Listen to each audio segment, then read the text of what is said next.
This meeting is called to order. Welcome to the regular meeting of the Board of Directors of the Vallecitos Water District for Wednesday, August 3rd, 2022 at 5 p.m. at the district office.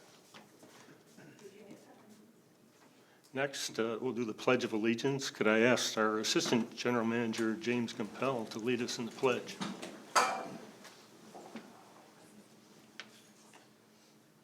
Ready? Begin. I pledge allegiance to the flag of the United States of America and to the republic for which it stands, one nation, under God, indivisible, with liberty and justice for all. Thank you. Next is additions to the agenda. I have no proposed additions, so we'll move on to adoption of tonight's agenda. Move to approve. Second. Okay, it's been moved by Director Sinala, seconded by Director Boyd Hodgson to adopt tonight's agenda. Please vote. I think you need the roll call. Oh, I'm sorry, I missed.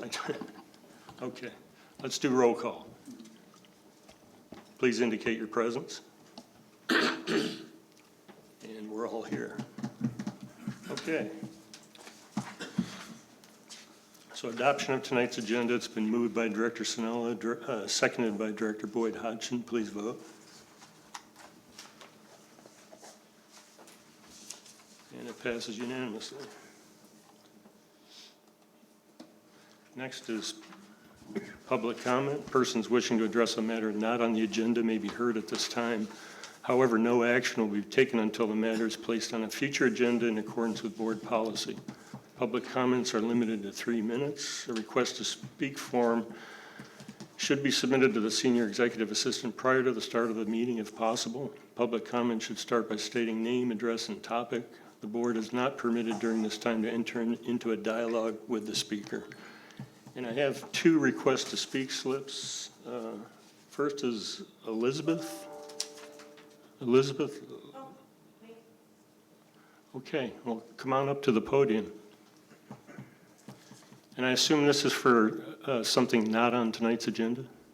I'm sorry? Is this for a matter not on the agenda? Not on the agenda. Okay, No. go ahead.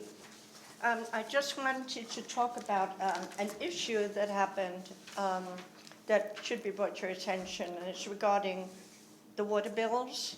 Okay. A month ago, I was out of town, actually out of the country. My daughter, who lives with me, paid the water bill. She has a phone half the size of this. She has retinal pigmentosa, which means that she's eventually going blind. She paid the bill, and right away, in an instant, she found out she'd stuck in another digit. Instead of paying $150, she paid $1,150. She called, but it was evening. Okay. She left a message. She then called her bank, and they said, well, we can consider it fraud. She said, but it's not fraud. I made a mistake. Uh-huh. So they said, well, it takes 24 hours anyway to do anything, so think about it. The gal in the billing called her back the next morning. She'd heard a message, and she said, oh, too bad, but don't worry, you've got your bill paid now for the next 4 or 5 months. Really? My daughter has been left with basically any money in her checking. She's got disability, and that's all she gets, and that's not right. So I was hoping that somebody could look into it. Absolutely. We'll fix And I must tell you, it's, And I can show you. no, I believe you thoroughly. And I've had a number of things on my side that I've done wrong. Late payments, half payments, and the service department has always been very accommodating. And not just because I'm a board member, because they don't know who I am on the phone. And so we will definitely look into that, because that's just not usually how they operate. So Yeah, and they charge $33 on top of it for something or other. I have no idea what. But well, we'll look into that. if you want to give me your business cards, maybe, I don't know, maybe I could send this message to you, or, Yeah, Wes, do you- Yeah, you could, I don't have a business card with me, but if I can get your name and your address, I can look it up. Yeah, President Elitharp, we'll look into that first thing in the morning. okay, thank you very much for bringing that to our attention. Thank you. Okay. Okay, and the other speaker slip I have is for Fran Greases.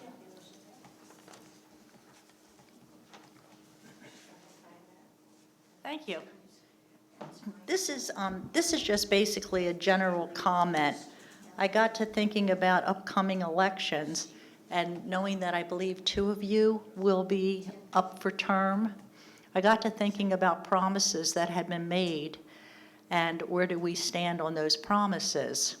And then I started noticing a trend, and let's face it, we're all subjected to wokeism, but I think we're not awake anymore. I started looking at some of the campaign speeches that were made when some of you folks were elected, and there's still outstanding items that have not been addressed. And it's even, I'm asked, what have you done for me lately? And I like to know, what have you done for us lately? Instead, I go on Facebook pages that some of you represent, and I don't see solutions to the problems or the perceived problems, such as 25 comments were put on a Facebook page. 4 of them spoke to drought, save water, but the rest of them were fascinating.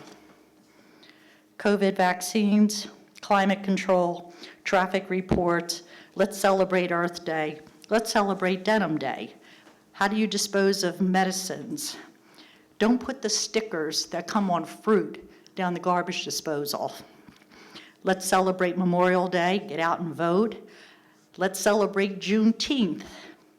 Let's talk about the Boys and Girls Club, and then most recently, the Gay Pride that was voted on at your last board meeting.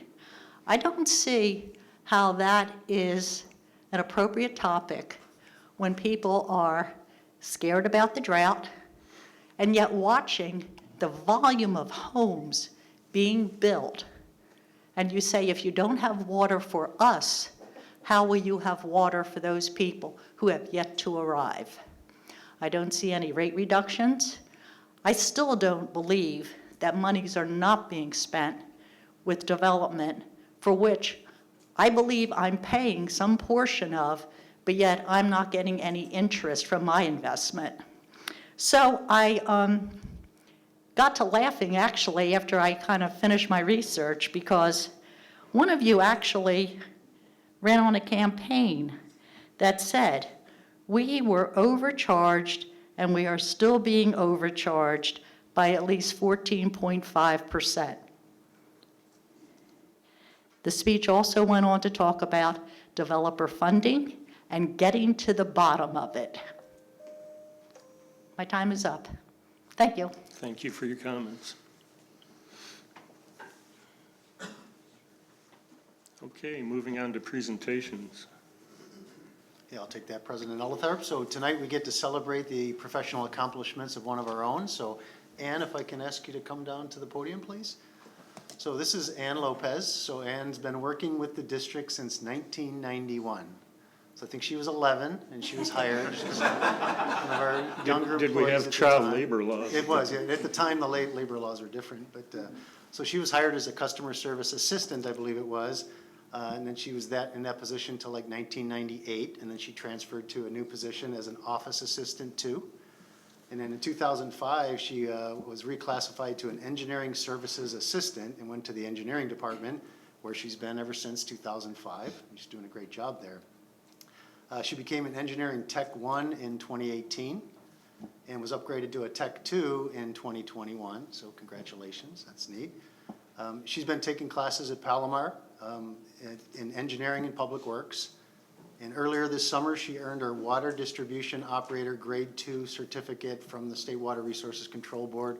Great accomplishment. It is not a requirement of her job position, but I think it shows her dedication to where she wants her career to be. So I'd like to thank you for your dedication and congratulations on your accomplishment. And I'd like to turn it over to President Elithorp. Yeah, I'd like to thank you as well in taking the initiative, since it's not in your job description. We thank you for taking the initiative to further your water education. Thank you. Congratulations. Thank you. So,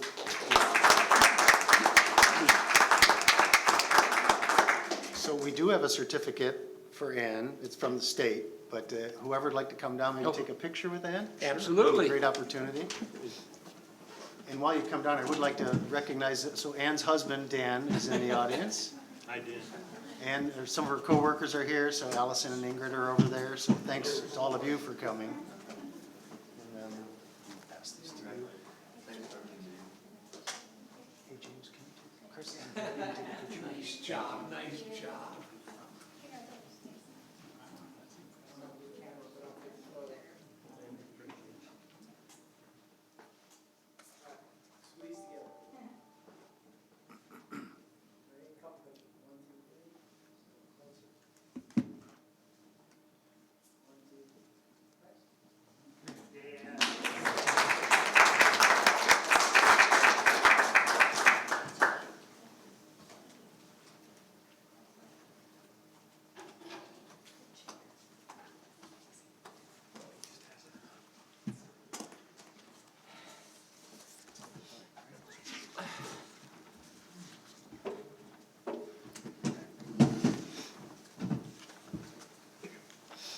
Well, those certifications are near and dear to me. I still hold 2 operator certifications. I don't know why on earth I still hold them. I've been retired for 8 years. I guess I'm just afraid I might have to go back to work someday. So, That's right. anyway, again, congratulations. Okay, moving on to the consent calendar. All matters listed under the consent calendar are expected to be routine and non-controversial. To be acted upon by the board by one motion. There will be no separate discussion of these items unless a board member or member of the public requests that a particular item or items be removed from the consent calendar, in which case it will be considered separately under action items. Yeah, I'll entertain a motion to approve the consent calendar. Move to approve? Second? Okay, there's a motion by Director Hernandez, a second by Director Pennick. Please vote.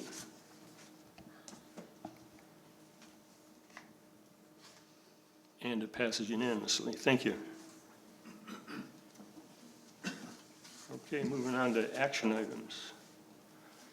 2.1, District Telecommuting Policy. I'll turn it over to the General Manager. Yeah, thank you, President Elitharp. So the item before the board is consideration of the adoption of a policy regarding telecommuting for our employees. There is a resolution that would be required should the board choose to adopt that.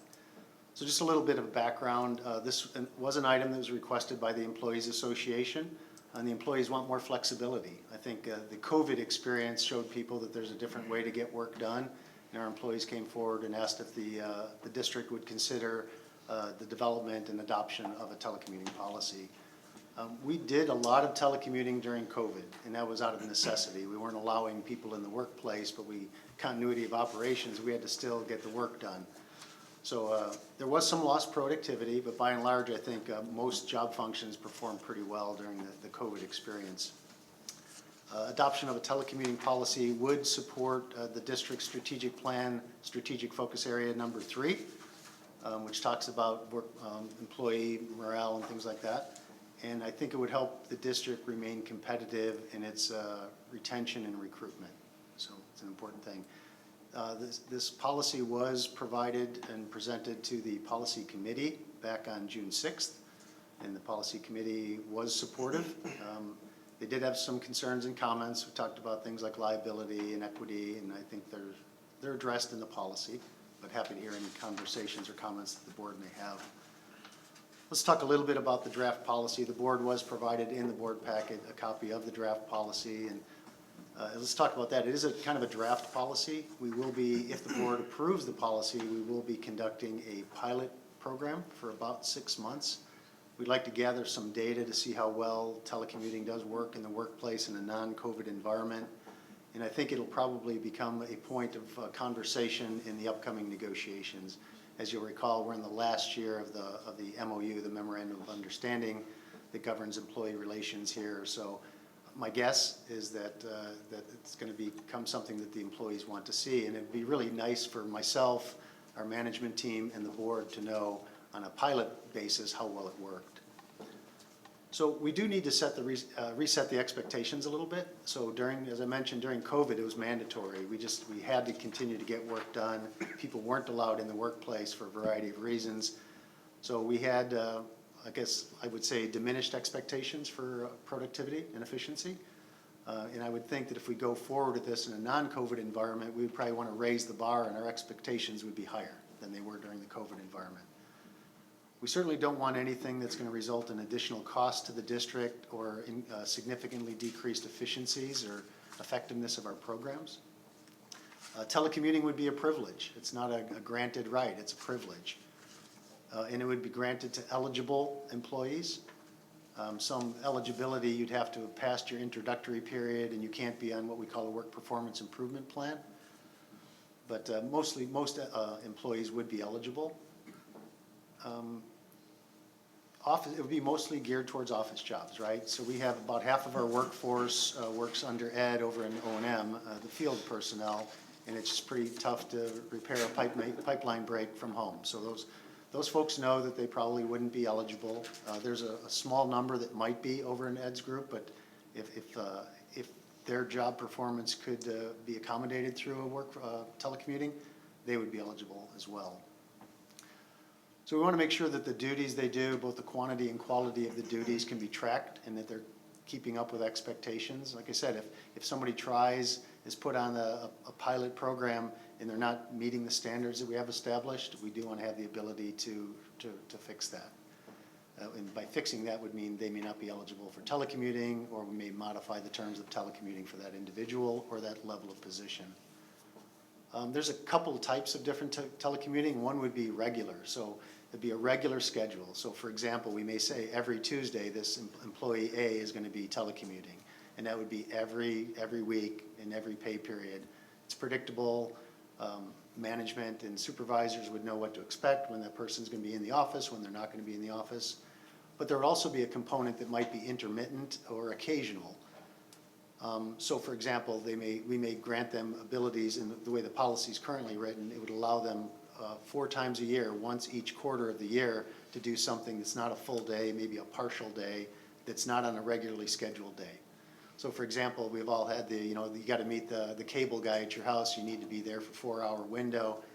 So this would provide the employee an opportunity to work from home while they're helping the cable guy, letting him in, making sure that the house is tended while that person's there. And again, that would be 4 times per year. We do want the majority of the work to be on site. So we want to limit the number of days, at least during the pilot project, limit the number of days per week and which days. So number of days, the pilot program basically says most of our employees are on a 980 schedule. That means that 1 week they'll work 5 days and the next week they'll work 4 days. They'll get their 80 hours in the pay period. But on their 5-day work week, they'd be allowed up to 2 days a week telecommuting, and during their 4-day work week, they'd be allowed 1 day telecommuting. We would be restricting some days. We don't want Mondays and Fridays. We don't want the days before or after holidays. The intent isn't to extend weekends and to extend holidays for the employee. It's to be an accommodation for work schedules. So procedurally, the employee would request from their supervisor to be placed into it. Again, it's a privilege. It's not a guaranteed right. And then they would have to enter into a telecommuting agreement, and there's some terms laid out. And I think the agreement is attached within the policy itself. The district staff would want to maintain the ability to modify that or rotate things. So for example, if we have a work group and there's 4 people in that group, we don't want all 4 to be out on the same day. So we may say, okay, you can be off that day, but your coworkers have to be off on different days. And through experience, if we think that's not working, we want to retain the ability to switch things around. So that's important. We may be requiring employees to return to work with short notice if things aren't working for a variety of reasons. It may be because the program we don't think is working for that employee at all and we're terminating it, or there's something else has happened in the workplace. Maybe somebody else is out sick and we can't accommodate the person being out of office sick and other employees being off on telecommuting. We want to maintain a reasonable presence physically in the workplace. So from the employees, their responsibilities, again, I mentioned this before, but we want to keep the same standards as if they were, while they're working at home, as if they were working here. So that means their breaks, use of overtime, their professionalism. We certainly want to make sure that they're accessible. The expectation is the employee would be working from home, telecommuting from home. So the expectation is during their telecommuting, they'd be at a designated workplace of their choice. Typically, it's in your house, right? But if somebody has an alternative workplace, that would be acceptable too. We'd have to look into it and understand what that means. They need to be accessible during the day. Just like right now, it's easy to walk down the hallway and just walk into their office. And you can't do that if they're telecommuting. They probably wouldn't appreciate it if we drove up and knocked on their door. But they need to be accessible. So if we have a question and we make a phone call, the expectation is that they'd be available. If we send in that email, the expectation is they would respond, and the expectation would be they'd be at their workplace. So I think all very reasonable requirements. There would be certain requirements for the alternate workplace. It needs to be a safe, healthy, and secure work site, because while they're working remotely, they're still our employees. And just like a lot of OSHA and workers' comp laws, we're responsible for them. So we need to make sure that where they're working is safe. There are certain things that we would allow as long as they don't infringe with the work. So for example, things like dependent care. So if you're at home, maybe you have an elderly relative that's home and you need to help them take medicine every 4 hours. So if you're working from home, it's okay to take care of your elderly relative and give them their medicine. If you need to care for them for hours on end of the day, that's a different issue. But so just like if you're at work and you need to take a break to go to the restroom or run out to your car, those types of things, we would still allow that type of flexibility. Employees would still be required to request leave for unproductive time. So if it's a telecommuting day and you're at home working for telecommuting and something happens, the cable guy changed his day and he wants to be there while it's a telecommuting day, the expectation is that you would then take leave time. Just because you're at home, but you're going to be working with the cable guy, you're no longer working from home. So I think it provides a good balance of giving the flexibility, allowing people to take care of needs at home, but still providing productive work time. We do have some concerns about IT security, so internet information technology, right? We need to make sure that we are not exposing ourselves to threats that don't exist for people in the workplace. We would prefer that a district-provided laptop be used. We will let people use their personal laptop or personal computer as long as it meets certain criteria, but it's not our preference. We have talked, and I don't know if it's part of the policy, but we do have a computer purchase loan program. So if an employee wanted to avail themselves of a program that the district has to buy themselves a computer that they may or may not have, they can do that. And by the way, we talked about that today, and we think that program needs to be looked at. Our interest rate's too high. We want to make it a program that's really helpful to our employees, unrelated to this topic. But again, the main point is we prefer that we used district-provided equipment. We did purchase a lot of extra laptops during COVID. Once we sent a lot of people home, we realized not everybody had a computer at home or wanted to use their computer at home, so we procured additional laptops. We think between the laptops that we purchased that are kind of in storage right now, the laptops some employees are already provided at work, which they could just take off their work desk and bring home, and the use of personal computers, we don't think it would result in any additional cost to the district to equip our folks at home. We'd have to make sure that they all have like webcams and microphones if they need them. I think we're good in that place, but there might be some minor costs, but for the computers themselves, we think we're in a pretty good position. I think one of the hardest groups that'll be hit is the supervisor group. There's going to be a lot of responsibility placed on the supervisor. Supervisor won't have the ultimate decision-making authority, but these employees report to a supervisor. We certainly want to know what the supervisor thinks about that employee's ability to work from home and that position's ability to work effectively from home. So the supervisors would need to set the expectations, right? They need to track the work progress, and there's a lot of trust in this program. For any of you who've worked in an office environment, there's this maybe a false sense of security that just because an employee is at their desk looking at their computer screen with their hands on the keyboard, that they're being productive, right? So we know that not everybody's productive 9 hours a day when they're here for a 9-hour day. We understand that. But we would expect the same level of efficiency and productivity when they're at home. So that puts a lot of burden on the supervisor because they know what tasks have been assigned and reasonable response times on getting duties done. communicate regularly. So if you're a supervisor, like I say, right now, it's easy to walk down the hall and talk to your employees, but when they're removed, you start to lose connection with the workforce. So they'd have to communicate more regularly electronically, Zoom calls, team calls, phone calls, texting, all those types of things. And they need to monitor the compliance. Overall, the supervisors are gonna be that first line to make sure that this is an effective program. And that's why during the pilot project, the 6 months, we're not allowing supervisors to telecommute. We need them to evaluate whether the program's being successful. That does not mean that at the end of the pilot program that supervisors will be ineligible. We will reconsider their eligibility at the end of the pilot project. And again, the pilot program, we're hoping to get it done well in advance of the meat of the negotiations that'll be coming up so that we have some actionable intelligence to move forward with. So from a timing perspective, I'd say it would be eligible to begin immediately. Staff would have some issues to work out, but from the board's perspective, if the board approved that policy tonight, then you would turn it over to me and the management team to start the implementation. We would work with the supervisors and the employees, and we'd set up the process, how do you request it, what's the response time for review and approval, and how to implement it. And then if the board would like, we can provide some updates along the way. And it's gonna take us some time to get our legs under us to see, how do we track it, how do we report on it. But at about the end of the reporting period, the end of the pilot project, we'd come back and give an update to the board, probably in conjunction with negotiations. That's kind of a high-level overview, and again, the policy itself is included in the board packet, and I'd be happy to answer any questions you might Yeah, have. just a quick technical question, and I saw a little bit about it in the write-up on the item, but are we providing the internet connection, like with a mobile hotspot or something? Yeah, so I think the answer is no. So there's a section there that talks about costs, and really the costs need to be borne by the employee. Okay. So if an employee is telecommuting, we don't expect that they're gonna submit a bill for the electricity they used or their internet connection, things like that. That's kind of an expectation, that those may be costs that you absorb working from home. They're probably more than offset by your commute, your regular commuting costs. We're not gonna pay to rent your home office. We won't, the intent wasn't to provide mobile hotspots.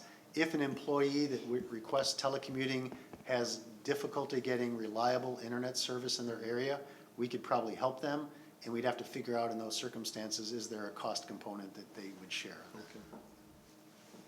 All right. Director Boyd Hodgson. Thank you. So a couple of comments and concerns. Director Pinnock and I have been to several conferences lately where the topic is cybersecurity. I fully support employees being able to telecommute, but my strong preference is that we provide the technology so that, number one, it's standard and we are sure that all of the home equipment is capable of performing the duties that are required of the employees, but also that it can be secure. That is my strong preference. I'm not sure that I am in favor of the policy unless we are providing standardized equipment to protect against cybersecurity. And secondly, the 6 months that the supervisors would not be able to telecommute, is 6 months arbitrary? How do we arrive at 6 months for the evaluation period? It's pretty arbitrary, but we know it's gonna take some time. These are not things that you can evaluate in a month or two. So the number 6 was fairly arbitrary, but I think that's a reasonable amount of time to effectively evaluate a program of this magnitude. If we have a very limited number of people requesting it, we may be able to conclude the period in a shorter time. But my guess is that we're gonna have quite a few people asking, quite a few employees asking for this, and I think just coordinating that could take some time. I would suggest that we shorten it to 3 months in fairness to the supervisors, because I think it's important that they reap this benefit as well, even though they are going to be doing double duty. And as you acknowledged, a lot of responsibility will be put on them. It puts them in kind of a tough spot sometimes making that decision. But I would suggest shortening it. I would also suggest starting it in September, just for the reason that that's when a lot of employees whose children go back to school, and it will be an easier transition for them if their children are in school. if I can maybe get some clarification. So the recommendation to reduce the time was only related to the supervisor's eligibility, not the overall evaluation of the program? Right, I think, you know, having the supervisors not be able to partake in this for 6 months, that seems like a long period of time. So my recommendation or my suggestion would just be to shorten it. And, you know, if it is the case that we need the supervisors to be completely objective and not invested for a little bit of time so they can evaluate it objectively, which I presume is the underpinning, then perhaps they can do it in 3 months rather than 6 so that they can start taking advantage of it sooner. Yeah. And President Eltharp, if I can respond to Director Boyd Hodgson's first comment, it's well taken on the cybersecurity. That was a big concern for us. We've been talking with our IT folks. They're pretty confident that we will have proper IT security. And as part of the process on each individual employee, that will be part of the evaluation. The employee will have to work with our IT department to convince IT that they have a secure platform to work from home. And it may, the bar may be raised if it's somebody that deals with more sensitive information, like billing information and credit cards, right? I have a higher degree of concern about that than somebody maybe in a position that doesn't deal with those numbers. Director Snow.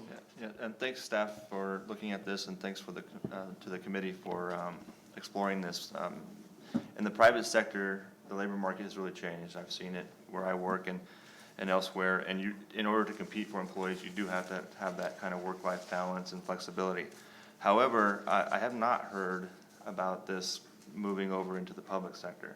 And so as part of this process, did the committee or staff kind of benchmark with other agencies to see where our peers are in this space? Yeah, we have. So the policy that you see before you is a kind of cobbled together version of policies that we've received from other public agencies. So we have dealt with our surrounding neighbors and other water districts and cities within San Diego County. I don't think we cast a really wide net outside the county, but we were trying to look and see what our competitors, right? Those are the people we're going to lose our employees to. We want to make sure we understand the lay of the land with the nearby employers. Okay. I have a bunch of questions I was writing down as you were presenting. So Glenn, you said that you were going to determine if someone's home was safe. How do you determine if somebody's workspace at home is safe? Are you going to do an inspection, or can you put a little bit of meat on that bone? So I don't, there's still some details to be worked out, but it was one of the major tenets that we talked about. Policies don't always get into the how, but rest assured that's one of the components. We're not going to go as far as some cities. I used to work for the city of Carlsbad. In their telecommuting policy, they require a mandatory site visit. So the supervisor or manager or an HR rep would go to your house, show us where you're going to work, what's your workplace look like. We're not going to go to that point, but we may want to say, send us a picture, show us what kind of a desk office space are you working in. We don't want them to be perched on some unsafe place outside the building because they can't get privacy inside. So like I said, we will have some responsibility for the safety of our employees. So how we do that, not quite sure, but it's a component. Yeah, just real quick, just to interject on that point, we've had several people doing this through COVID. So I think we've probably dealt with these issues, a lot of these issues already. Yeah, on a high level we certainly have conversations with people, and and a lot of it's a trust me, right? They're gonna come in and say, yeah, I have a dedicated office and I have a regular office set up and all that. So there's that level of trust. I mentioned somewhere in my comments that there's an agreement they'll have to enter into. So into that agreement, they'll probably have to self-certify that they're working in a safe place. And then if something happens and there's an investigation and it turns out they weren't, then they violated the terms of their agreement. So there's some legal issues in here. I don't expect that these will become big issues, but they're important to consider in coordination with the adoption of the program. Is there an expectation for the employee working from home to actually have an office or a desk? I know during COVID, when everybody was kind of forced into that position, there was a lot of employees that were working from the kitchen table or from the living room couch. I don't know if you've thought this out that far down down through the policy, but is there going to be an expectation that there's an actual proper workspace? Yeah, so the the general expectation is that they be in a place that they can be productive in, whatever that means to them. But you're right, I mean, during the COVID experience, you know, my wife's a school teacher, people were in Zoom meetings all over the place. Yep. That wouldn't be my expectation, but to the extent that we're not gonna do site visits, but we are gonna look for confirmation from the employee that they can be working productively. And one of the things that I think the COVID experience highlighted is people's internet connections at home. You went from something that you had 5, 6, 7 people trying to all get on the network at the same time, and that people had a lot of problems. I don't think we'll have that same problem here. If people have a reliable internet connection, as long as not everybody in their own home is telecommuting at the same time, probably be less impactful than it was during the COVID era. Will there be any language or rules in the policy about where they can telecommute from? And because one of the lessons learned from COVID is that people were working from campgrounds, you know, so, you know, and elsewhere. And Yeah. so, is there gonna be any rules about you have to work from home, or you have to, you know, how structured is it gonna be? Is it gonna be pretty wide open? It's gonna be not super strict, but the expectation is they have a designated workplace, and that's where they telecommute from. If I hear they're from a campground, I'm kind of wondering, are they really working or are they camping, right? And It happens though. It does I mean, it happen. happened a lot during COVID. I get out of, and so the COVID was interesting because it exposed us to this world that we never would have come across on our own, or it would have taken a lot longer, but it was out of necessity. So the bar was low, right? So now we're doing it out of a choice point, and as an accommodation for our employees, the expectations, the bar is raised a little bit.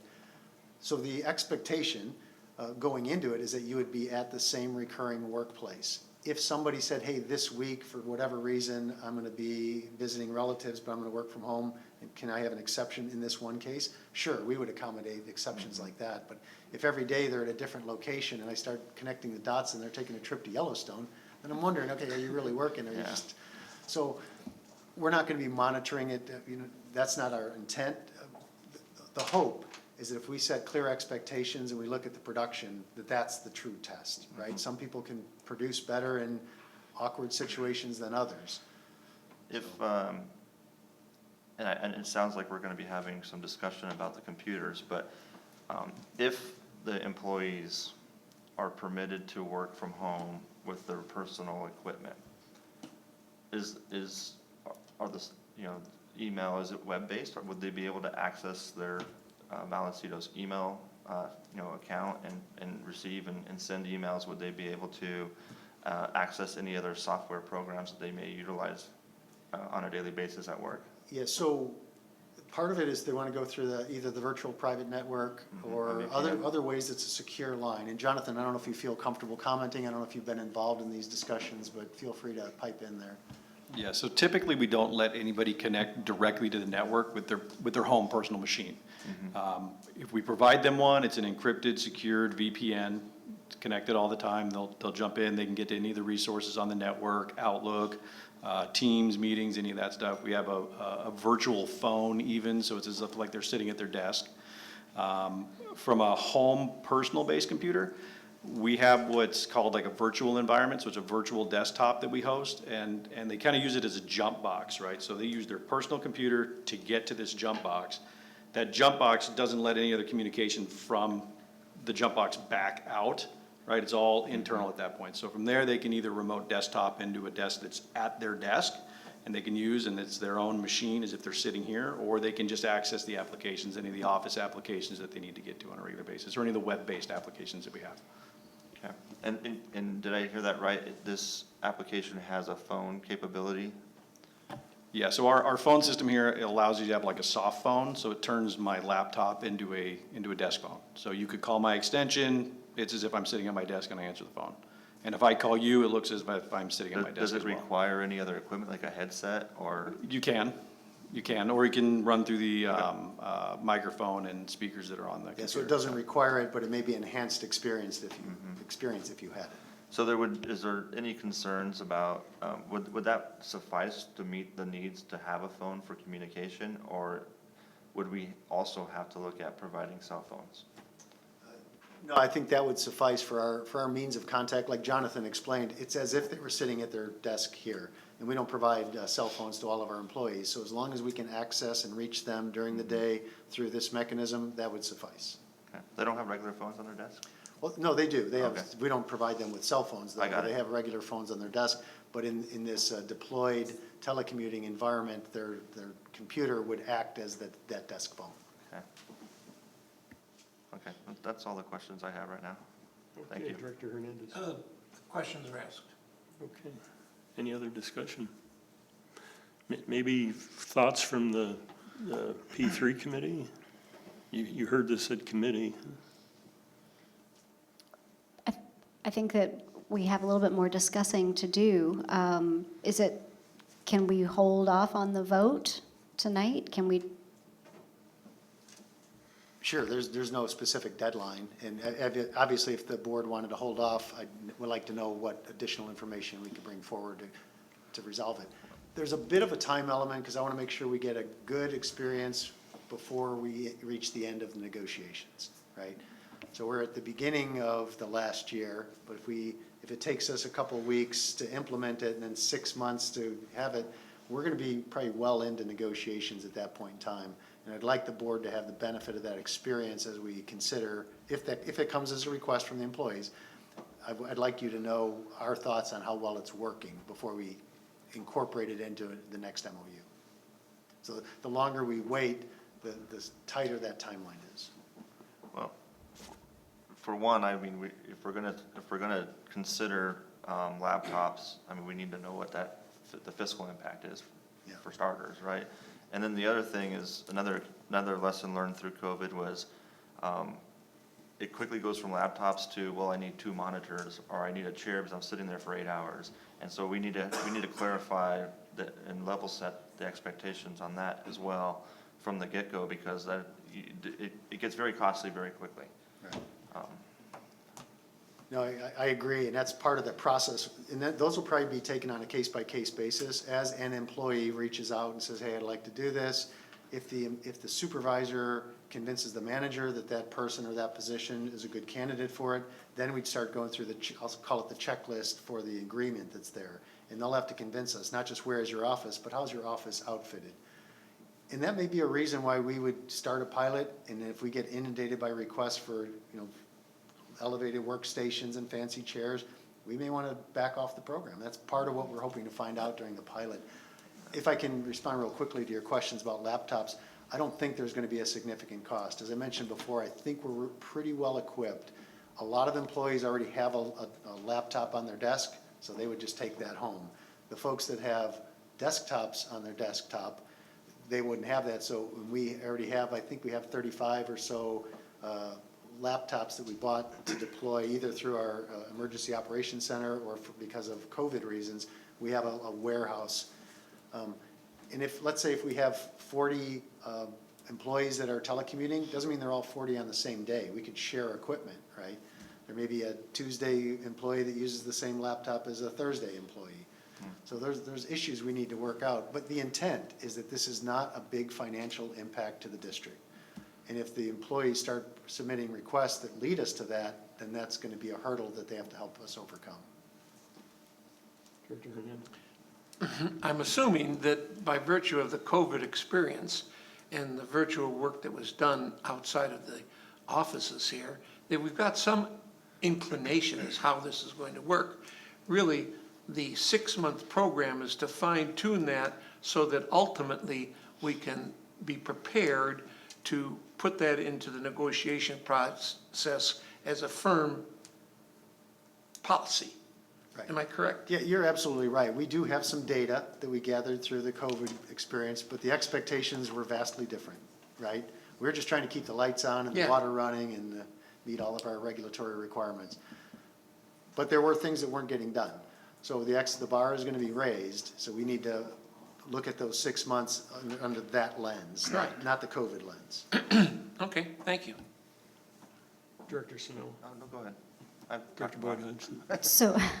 So can I propose a modification? I fully support employees being able to work from home. I think COVID taught us a lot about how we view work and how we view family life. And we are recovering from that. And frankly, I hope we never go back to the way we were before COVID, where we were all working at breakneck speed. Does that mean that we work the same amount that we worked during COVID? No, but I think that we've all learned a lot about what's important and what matters. So I fully support this. I would like to see the evaluation period reduced, though. So I would like to amend, and I'm not exactly sure how to do it, but I would like to amend the evaluation period to be 3 months rather than 6 months for the supervisors. For the supervisors only? Well, they're the only ones. They're the only ones that are barred from working Right, from home right. for the 6 months. Okay. So I would like to shorten that to enable them to take advantage of this opportunity sooner. Yeah, I concur with that. I think the whole point is that they're able to do their job from home. So if they can supervise from home, let's let them go ahead and supervise from home. If they can't supervise from home for some reason, then they shouldn't be working from home. And so again, it's that trust factor, right? I had another question. Oh, and I apologize if I had some technology issues and wasn't able to open up my board packet. So if this was in there, I apologize. But how many of our employees would be eligible percentage-wise? And what discussions did the committee have or staff take into consideration for those who are unable to work from home because they're out in the field, or they're making repairs, or they're taking care of equipment, or whatever it might be? So the answer on the number, it's probably about half Okay. that would be eligible. Probably a little less than half, but close to maybe 45% would probably be eligible to do the program. And I think your question was, are there any other concessions, for lack of a better word, to offer the people that aren't able to do it? I'm just saying from experiences in the private sector, in these types of situations, you do kind of drive a wedge between the employees that can and the employees that cannot. And so to try to be proactive and avoid a potential morale issue in the future, what kind of, was it even considered? What was discussed? Is there a plan? Yeah, so it was considered. I've raised it on numerous occasions in talking with HR and the management team. You know, we're treating, it can be perceived that we're treating one group of employees differently than others. If there's a concern, the field employees get it. They know that they can't repair a broken main from home. But there may be a feeling like, okay, we understand we can't avail ourselves of that program, but what can you do for us? So that part, we don't have any formal proposal, but I think that as part of negotiations, that may be something coming forward from the field people. What can you do for us? And that may be something we have to consider in conjunction with that. We were just trying to kind of triage things and look at this telecommuting policy first, because we thought it could give us some data to help with the negotiations, and that what else can you do for another work group is a tougher thing that isn't, I'll say, prevalent in the industry. We're not seeing other agencies that have adopted telecommuting policies do something different and separate for their field personnel. If we had seen that, hey, most agencies that do this for their office folks do this for their field, we would have brought that forward. We're just not seeing what that is, and quite frankly, we're struggling with what that could be. And then I'll conclude with, overall, I support the idea and having that flexibility, but what I've learned through this conversation is that we're not ready to do it today, or maybe not even in the next couple of weeks. There's a lot more thought and a lot more information that we need to put into this to really make sure that the program is successful, both for our employees, but also for our ratepayers, and that they're still going to be getting the top-notch service that they expect. And so I don't think that there's been enough thought and kind of details, or the details haven't really been worked out. I need to hear a little bit more about that before I can come on board. I can definitely get there. If you bring back in a future meeting, how much is it going to cost and how some of these particulars are going to work out. But I'm uncomfortable going into this and kind of making it up as we go. Okay, so I heard you just say cost, and I think we can put your mind at ease there. The other thing I heard in your previous comments were about verifying the safety and productivity of their workplace. So Yep. how are we going to ensure that they are doing that? Okay. Yep. I've got those two. And we need to have some more discussion about the computers, personal versus providing work computers, and then also the work environment, where they're working from, and maybe perhaps some structure around, not working from Disneyland or whatever it might be, right? And so we need to have some parameters around that. Yeah, how did the other directors feel? A little different. So I know I've been pretty quiet. I mean, the employees want it, we implement it, we pilot it, we tweak it, and we move forward. I mean, sometimes we could talk about it, but when we implement it, it's gonna change anyway. So yeah, let's just implement it and supervise it and look at it, and if it needs tweaking, we tweak it and move forward. That's pretty much it. I mean, I don't know, to be honest, we don't need to keep talking about it. I think we just need to go ahead and implement it and see how it works. And my understanding is people aren't gonna be working 3-4 consecutive days.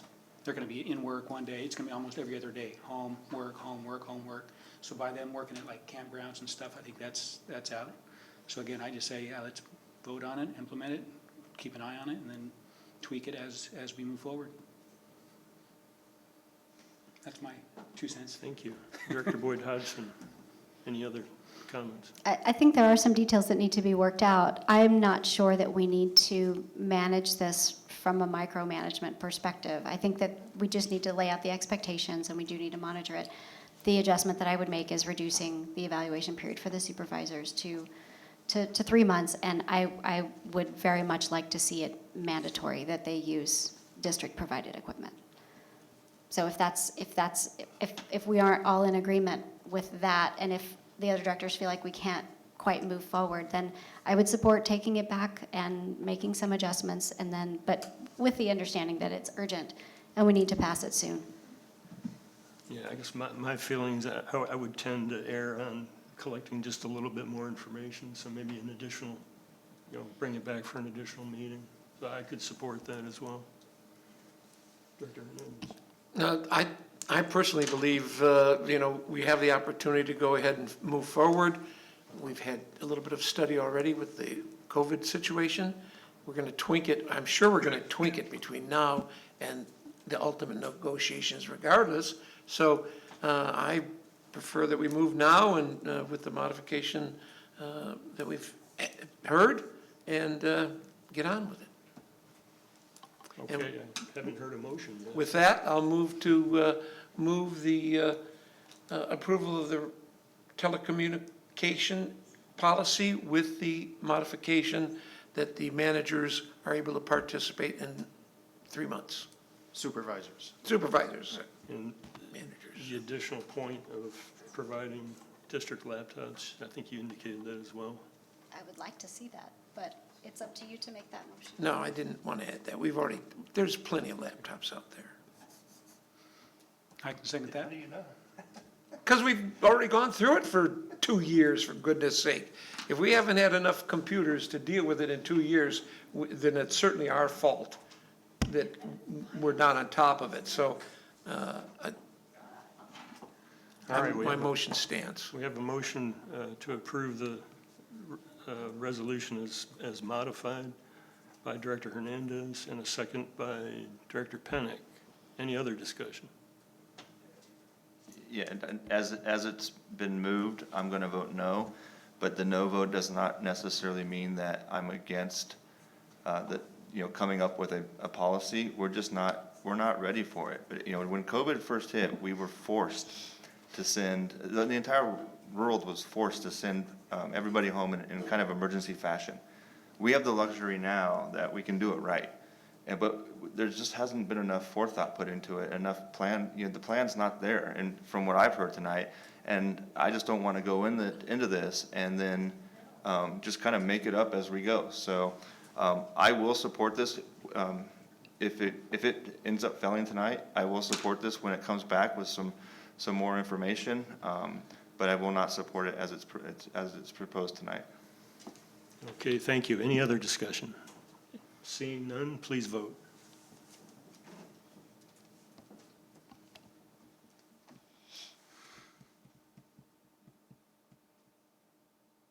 And it looks like it passes 3-2. Thank you.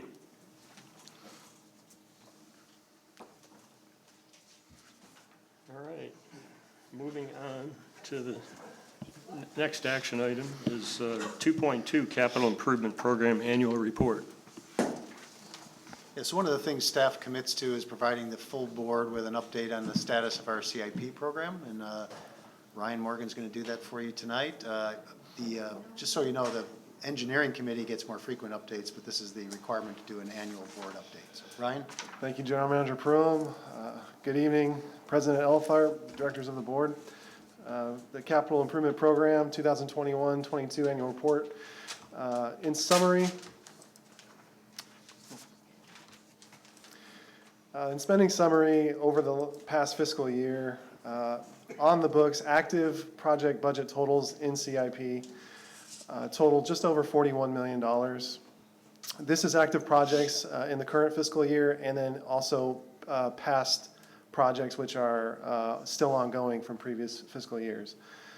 Construction contract totaled nearly $10 million on the year, and construction paid to date is $8.2 million.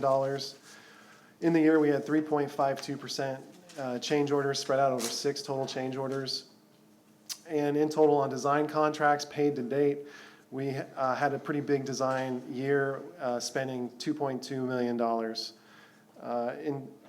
In total, this cash flow analysis chart in front of you shows we started off the year in a very strong construction spending mode. And that really carried over from the Interceptor Phase 2 project, which we closed out early in the fiscal year. From there, we reduced our construction spending, and we had a lot of ongoing design projects, which we were tracking. When you look back all the way to 2007, 2008, we track our fiscal year total contracts amount and our change order totals to analyze our total spending and how we're doing on the year based on budget versus actual spending. And in 21-22, our total contract amount was just under $10 million, 6 change orders, which totaled $350,000. Most of that came out of the Interceptor Phase 2 project and carried over into 21-22. In total, on average, we over this time frame have a percentage of change orders at about 3.8%. And if you compare that to maybe industry standard change orders of a higher percentage, around 15%, over that same time frame, we're looking at a rough savings of about $10 million, $9.7 million, which we save the district through active project management throughout construction. So because our change order rates are low, we're able to save that total $10 million over approximately 15 years. Completed projects in 2021-22 and the change order impact. All in all, these 4 projects constitute those which were completed in the fiscal year, do not represent those which are still ongoing currently. So contract amounts, we completed $7.7 million worth of construction, $300,000 of change orders, 3.9% of change orders, and in total on all these 4 projects, we had a total budget surplus of just around $500,000. So pretty close to how we budgeted the work, coming in with a surplus. The most impactful was the San Marcos Phase 2 surplus. In summary on CIP new engineering design projects, we kicked off a total of 6 new projects in 21-22. 3 of them at Meadowlark. Those were the conversion of sodium hypochlorite, the chlorine contact tank expansion, and the landscaping improvements. We also kicked off the Las Posas 10-inch water main replacement project, maintenance services building C tenant improvements, and the energy management study. In total, these design contracts total over $1 million. This is a snapshot of 10 projects which are active in design over the fiscal year. This includes projects completed and ongoing. And it also includes a handful, as the asterisk denotes, reimbursed from debt proceeds. So I'm not going to go line by line, but in summary, $2.3 million of contract spending, of contracts under contract, and paid to date, $1.22 million. So we're 53% paid to date through these contract totals on the active CIP list, design list. This is a new chart that directors have not seen in previous annual reports. We went back and compiled the data from fiscal year, all the way back to fiscal year 2011 and 12. So about 10 years back, and this is just a snapshot of the historic design spending, not construction, but design. And I was kind of surprised to see the data set turn out like this. It's really how I would more or less expect it to turn out, because it really represents how the design work is cyclical. So you can almost drop a sine wave on top of this to see how it varies over time. And then specifically in years like 17, 18, and 18, 19, where we're a little bit over where we'd expect to be in spending, there's usually a correction in future years, which you see in 1920 and 2021, where we're below the anticipated spending limit. And then this last year, we're right back basically where we should be. And as you see the amplitude here, we're about maxed out, historically speaking, for design contract work. And what we're doing in the future is we're going to try to extend this amplitude even higher and get a little bit more design work over the next few fiscal years. But that trend should turn down. And as we turn down, the construction spending will turn up.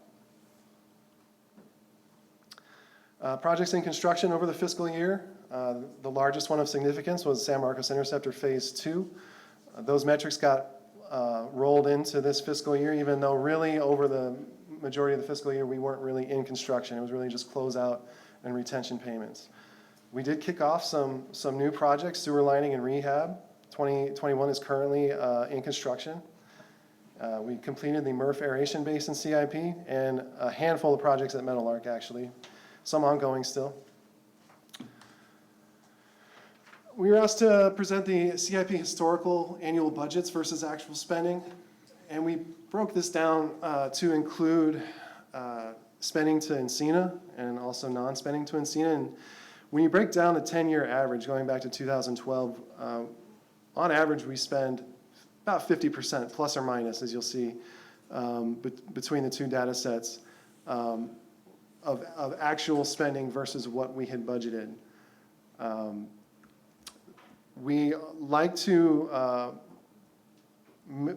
increase this percentage, and that's one of the areas of improvement that in CIP we're working to really sharpen our pencils and plan these budgets realistically.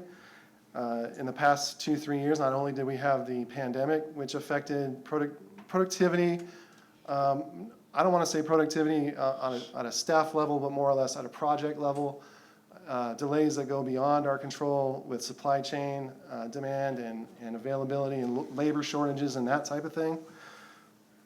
So, and also a lot of just ambitious projects that we have high hopes for to get into construction, where we do the majority of our spending is in construction. But for one reason or another, due to multiple factors, those projects get delayed in time. It's in design, where we're not spending a high volume of money. And then once we get those projects kicked out to construction, then we're going to do a lot of spending. And that's kind of at the threshold that we find ourselves today.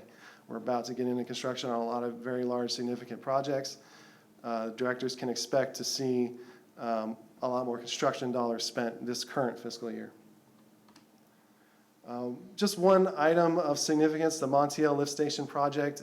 This total budget is over $5 million to remove and replace in full the existing Montiel Lift Station, which was installed in 1985 as a 5-year temporary facility. Long overdue improvement. And currently you see in the green shaded region is a permanent easement acquisition, which we're currently going through the acquisition process right now with the property owner.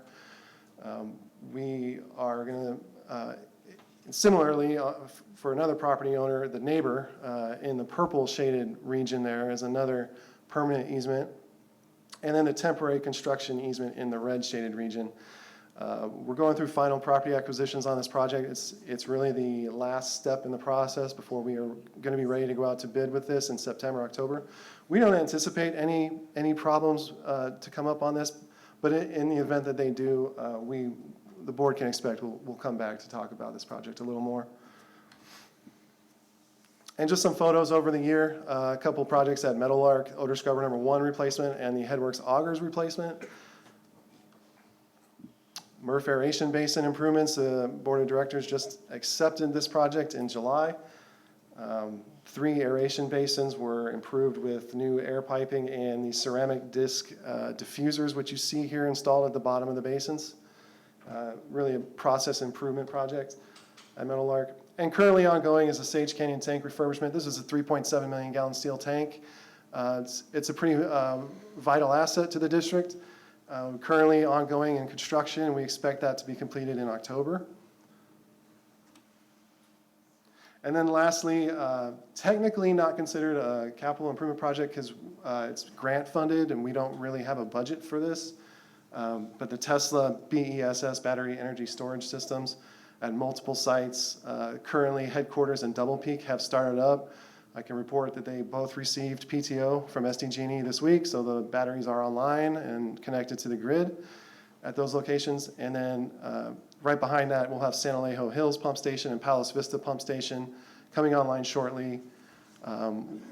Twin Oaks Pump Station is for now disqualified from contention based on our existing Res BCT solar program that's there. But conversations with SDG&E are still ongoing. And then lastly, the largest battery that's going in at Meadowlark is pending to start in the new year. We have to install a retaining wall to accommodate that site, and we're working through that project right now. This presentation, oh, I'm sorry, here's a couple more pictures of the Palos Vista, I'm sorry, the Double Peak site, equipment pad for the batteries. And then the panel that's mounted on the wall with commissioning and training going on there.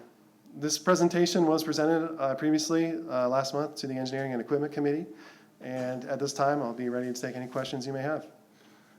Thanks, Ryan. Yeah, I had asked for the historical chart on budgeted versus actual capital expenditures. And you know, I don't know what, it looks like we're about 50 to 60% is what we accomplish versus or the percentage of the budgeted amount accomplished. And I don't know if we're being overly optimistic on what we can accomplish, but maybe the general manager can comment on that. Yeah, I think we are being a little overly optimistic. There's some really critical projects that need to be done, so we're reluctant to not put them in the program and not have any progress on them. And we don't want to hire more staff, right? Because this, like Ryan mentioned, these things are cyclical, our design level, so we don't want to staff up to get more projects out the door and then have too many bodies when the workload slows down. I think in subsequent budgeting years, we probably need to sharpen our pencils a little bit and be a little bit more realistic. I'd like to get a few more projects out the door, but be realistic in what we can get out. One way to solve the percentage problem is just to say, we'll only commit to half of what we think we can get done. And then we deliver 100%, but we're not kind of pushing the organization forward. So we always try to put the target out there a little further to encourage folks to stretch. So it's a tough balance, but we're well aware of the fact that we're not hitting quite the numbers we want to be. And I think part of it is what you mentioned, our eyes are a little bit bigger than our stomach. Yeah, if we have a lot of critical projects, maybe that is the reason to staff up or retain more outside consulting services or something. Yeah, we've had conversations about bringing in outside support without hiring bodies, but there's ways to do that on temporary basis, right? You can bring in consultants, you can have limited term employees. So we're looking at those possibilities too. I know Wes would like us to get more projects out too, to spend the money that we took in through the bond sale. So there's a lot of good motivators to get those projects out.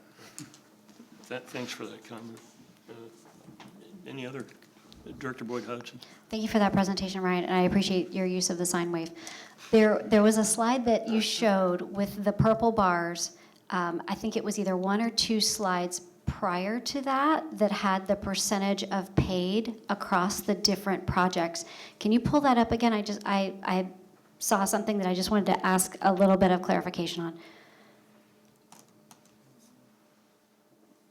Maybe one more back? This one. So I noticed that some of these were scheduled to be complete, pretty soon, but there's some variability in the percentage paid. Can you just explain a little bit of that? I'm specifically looking at number 8. It's scheduled to be done in November, but we've only, it's 26% paid. Can you just talk a little bit about why there's such a difference in all of these that are coming due pretty soon, but there's variability in the numbers? Yeah, no, that's a good point. You singled out one there that has kind of taken a backseat to some other larger priority projects. Still moving forward in design, and it is at a 60% level, even though the billing doesn't really reflect that. And some of that is because the scope has changed in the project a little bit to where what was once a full replacement has now become a pipeline rehab project. So some of that variability is due to that. And also to follow that up, that timeline of November completion, I'd probably safely say is more realistic to probably be January, February at this point. We haven't really officially moved it there yet, so I think that's why the November timeline is still there. And some of these factors which honestly come up on any given CIP job, and it could be different, all kinds of different things that could potentially be a pitfall or delay, which will kind of hold you up to getting out to construction. The rest of the timelines and the percent spent are, I feel, pretty accurate for what we do anticipate.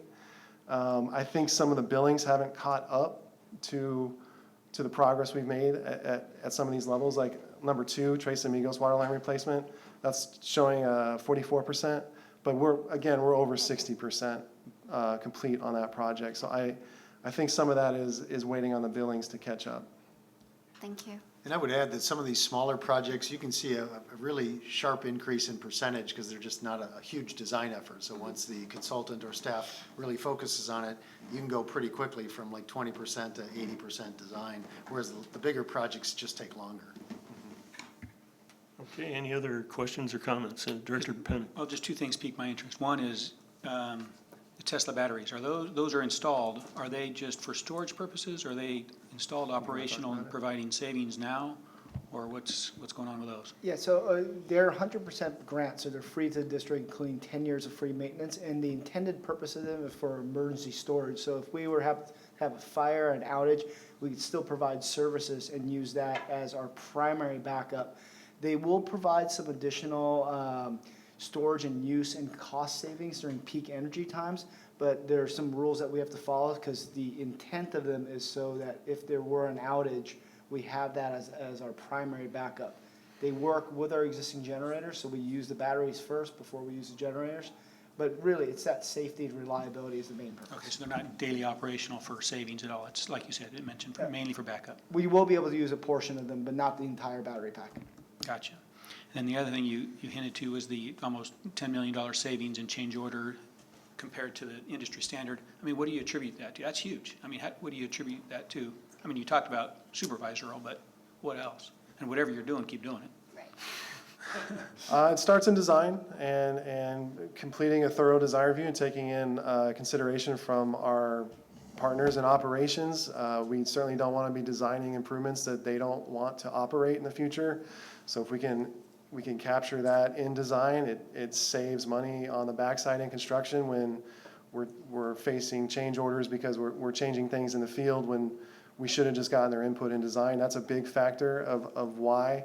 But we actively manage these projects all the way from planning, design, bid, and construction. So we, in capital facilities and my team and inspections and engineering as a whole is really vested in these projects, and whoever is managing the project is essentially at the helm, and sometimes we have consultant contract construction managers and inspectors and teams of people we oversee, but that active management throughout the entire process, knowing what we're designing, knowing what we're going to build, and making it very clear to a contractor who's going to bid the project how it's going to be built is big. So if it's not clear to a contractor, you're going to be facing a lot of problems in construction. So I mean, all those things factor in together to, I think, turn a successful project. And one of the things I'd like to point out with that is the directors see that directly. When we put in our financials on a project, you'll see that staff hours in there. And sometimes the staff hours are a little higher on projects, especially when you compare it to maybe another city or another agency. But then our change order percentage is where we get those dividends back. Our staff hours are very important, but they're relatively inexpensive compared to contractor change orders. Amen. Thank you. No, you're doing great. Good job. Thank you. Okay, any other comments, questions? Okay, thanks, Ryan. Thank you. Okay, moving on to our last action item, 2.3, 2022 water rate public hearing notice. Yeah, I'll kick that off, President Elitharp, and then I'm going to hand it over to our crack team over here. So this is one of the most important things the board does. So I think the most important is probably approving the budget. And unfortunately, and less frequently, you have to consider adjustments in rates. Sometimes that means going up in rates. Sometimes that means just reallocating the costs. And you're going to hear a little bit of both about that tonight. So joining us tonight, we have Mike Arthur. You're very familiar with Mike. And you have John Wright from Raftellus. Now, John is the consultant from Raftellus that helped us prepare our cost of service study. I'm going to say a few things multiple times tonight because they're really important. The board is not approving rates tonight. Okay, we're asking the board to do two things tonight. Three things. We're asking you to pay attention and ask good questions.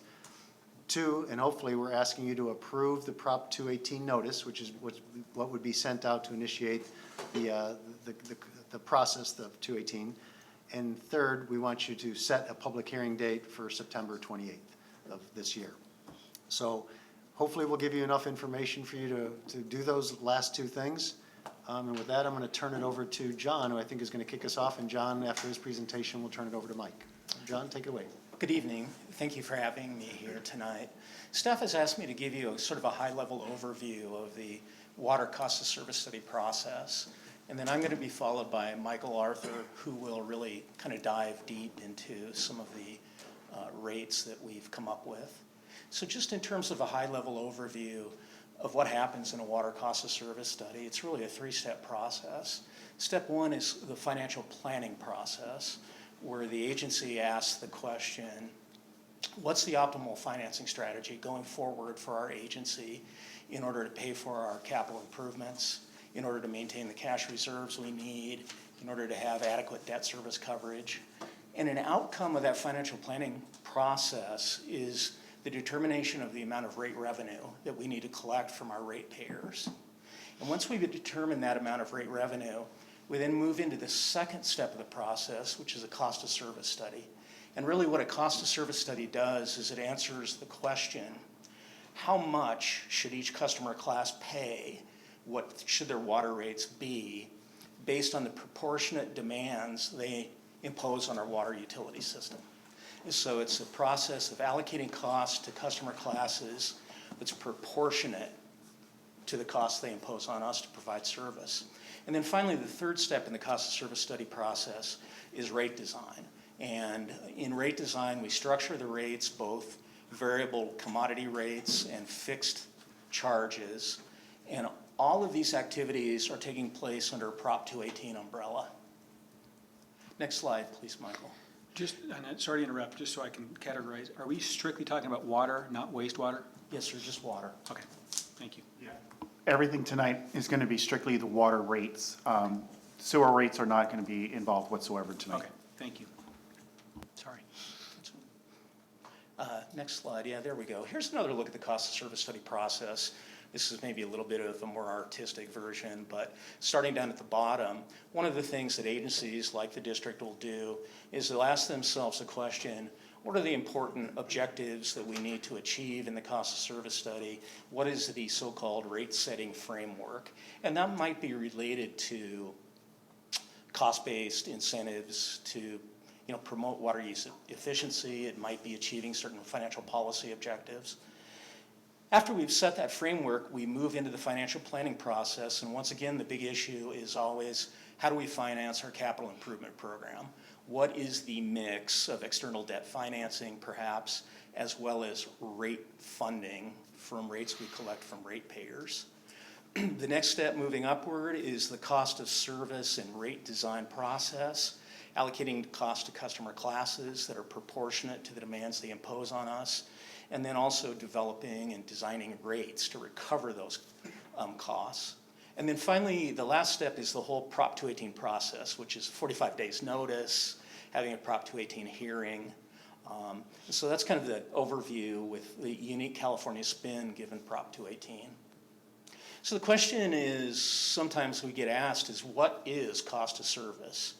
And cost of service is really aligning the revenues we collect from our customers in a way that they align with the costs our customers impose on our system based on their demands. And so it costs money, obviously, to serve our customers in a variety of ways, both capital and operating. And a cost of service study allows us to achieve the alignment that we need. And this question of alignment and recovering revenue in proportion to the costs that customers impose, it really is due to the fact that different types of customers impose different costs on our system. So a classic example might be an irrigation customer. An irrigation customer probably has a very high summer water usage and imposes a high max day or max hour demand on our system. Well, we have to design, build, and operate our system to meet that max day demand, and that can be very expensive. So it may be more expensive to serve an irrigation customer than, let's say, a small commercial customer that has even water use throughout the year and doesn't impose those peak load demands. And of course, the key thing is that each customer class pays its own way. There are no cross subsidies between classes. So this framework that I've just described is an industry standard across the country, and it's also the underlying sort of fundamental concept between Prop 218, or associated with Prop 218. And there, Michael took me to Prop 218. Just some key highlights, I won't read it all. It's a property-related charge, and the rates that customers pay for that property-related charge can't exceed the cost of serving them. The revenues that we earn from water rates have to be used for providing service, not for other purposes. The revenues that we collect from rates have to be proportional, once again, to the demands imposed on our system. Obviously, our water utility service must be available to customers when they're paying rates. And then finally, there are Prop 218 noticing provisions, such as the 45-day notice period. Okay, so what this little graphic does, and Michael really likes this graphic, I'm still struggling with it, but this is just a visual representation. Remember, I described the fact that when we're in the financial planning process, one of the things that we're going to determine is the amount of annual rate revenue we need to collect from customers. And when we determine that amount, the cost of service study process then allocates that amount of money to various functional activities and types of demands on our water utility system. And Michael, you did that slide so fast, I talked a lot longer in the graphic, but, and I do want to say one last thing, Michael, if you go back to that, I'll make it quick. I want you to. I'll reanimate it. Oh yeah, that's a great idea.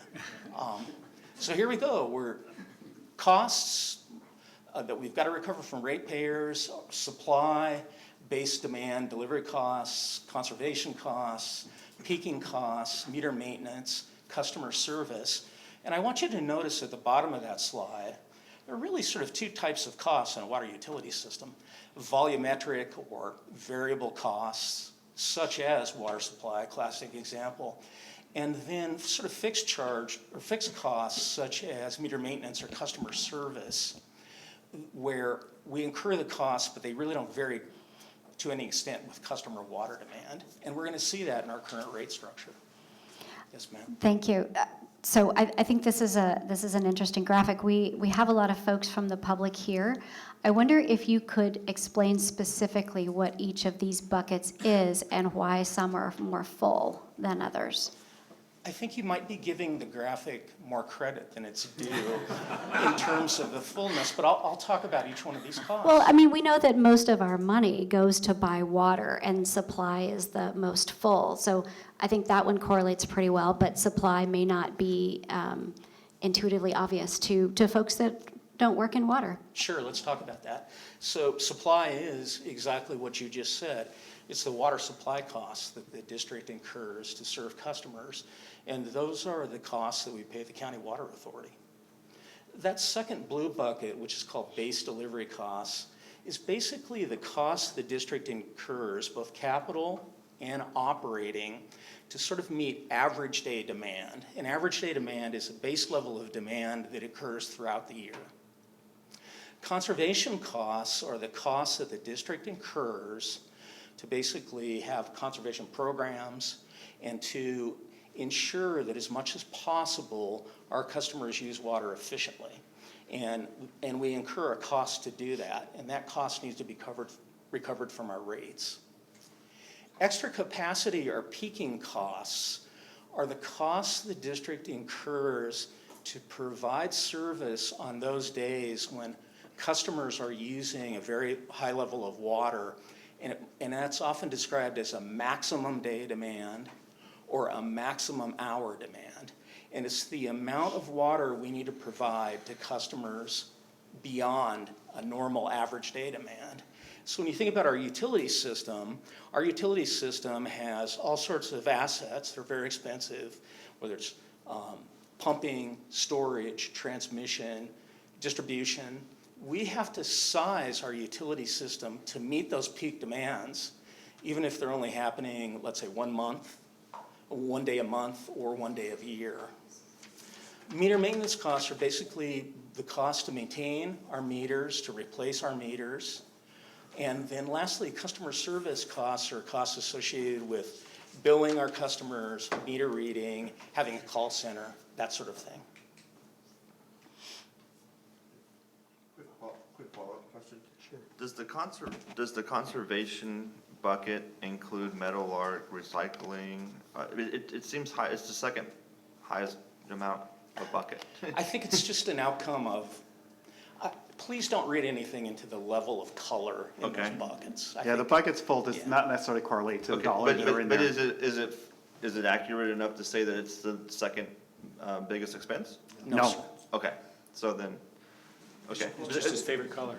While I think conservation and our efforts are very important and we should continue them, I was a little bit taken aback that it was, in my mind, I thought it was the second highest expense. This is why I hate this slide. It may no longer be Mike's favorite slide after these comments. It's quickly becoming. Okay, study background. Okay, so when the district retained the services of my firm, what the district really asked is that my firm assist in really doing a very, very detailed review of the cost allocations that are used to develop your current rates and the structure of your current rates.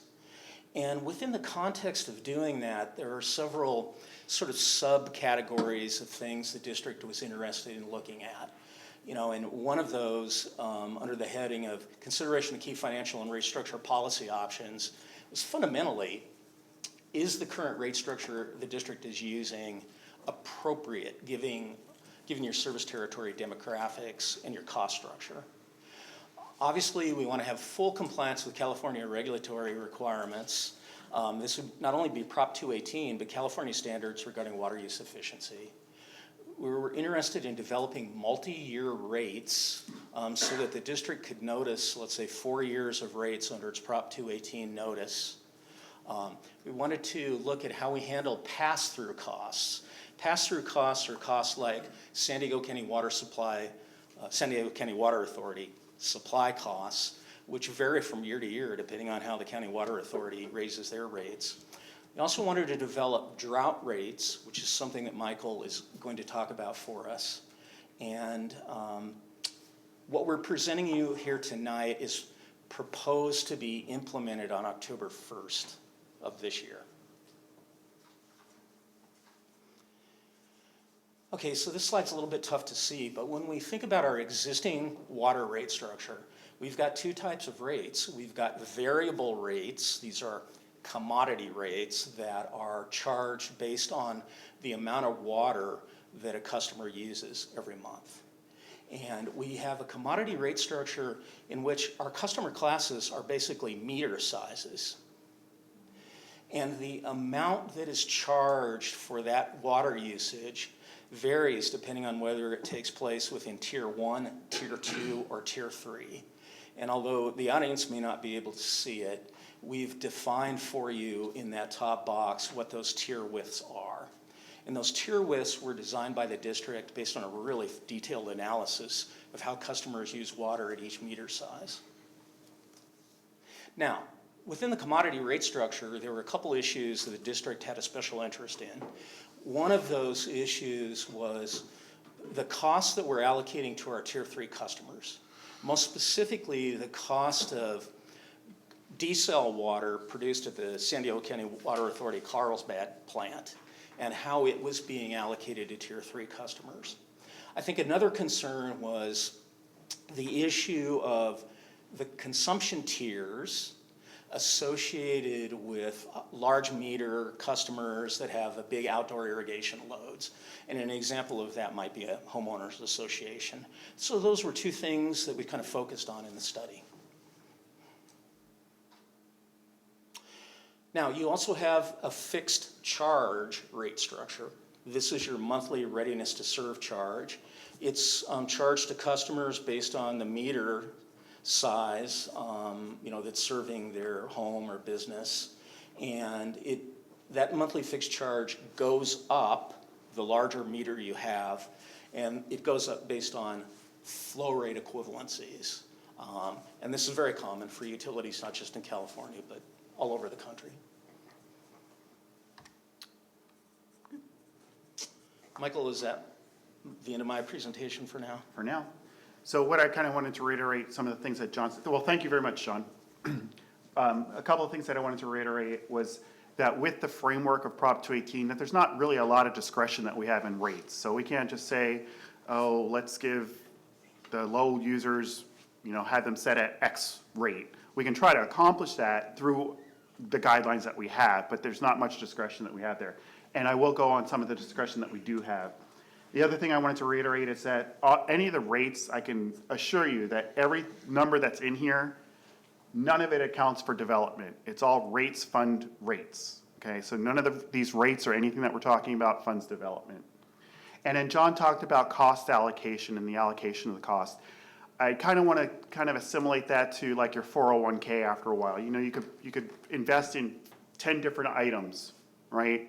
And then after a while, you look at it and you want to kind of redistribute those costs because after 5 years, you're not invested the way things change. So markets change. So that's kind of what this has done. It's looked at the costs, reallocated them based on the most current data that's available.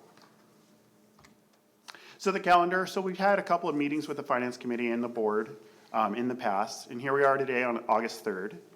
So what we're asking today, as General Manager Perlin mentioned, is to approve the mailing of the public of the Prop 218, which the latest we can mail it in order to have that 45-day notice is on August 11th, which I believe is next Thursday.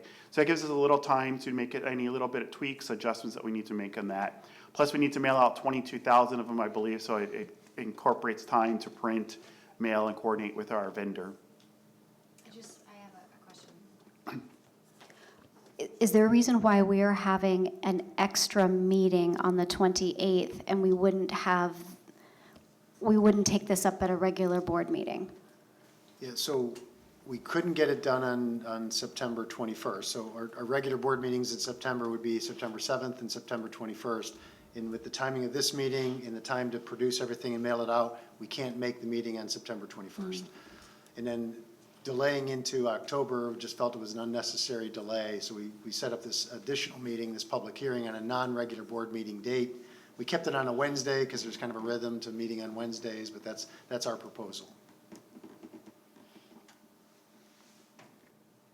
Okay, so for the public hearing again on the 28th, and those dates are key because as John mentioned, there's some 45 days. There's a lot of noticing that we need to do. We need to abide by those timeframes. So some items to note. What's changed? What are we doing a little bit different from this cost of service study that maybe we didn't do in the previous ones? And I think John went over a couple of these, is that we're setting a multi-year rate, so 2022 to 2026.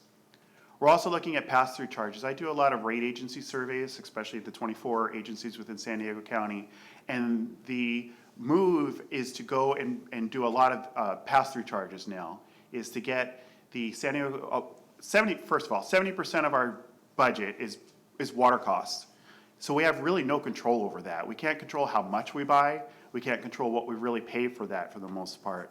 So, and that's the same with many agencies. So what they're looking for is to do just strictly pass-through charges. We've been surprised in the past, last year for January 2022 rates about what the rate from the Water Authority was going to be. We were originally told it was 3.6, 3.8, and it came in at 6.4 for us.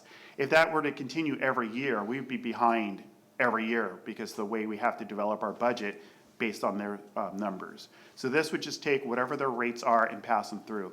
For example, for January of 2023, we already know what those the pass-through amount is. It's about 5.8% from the Water Authority.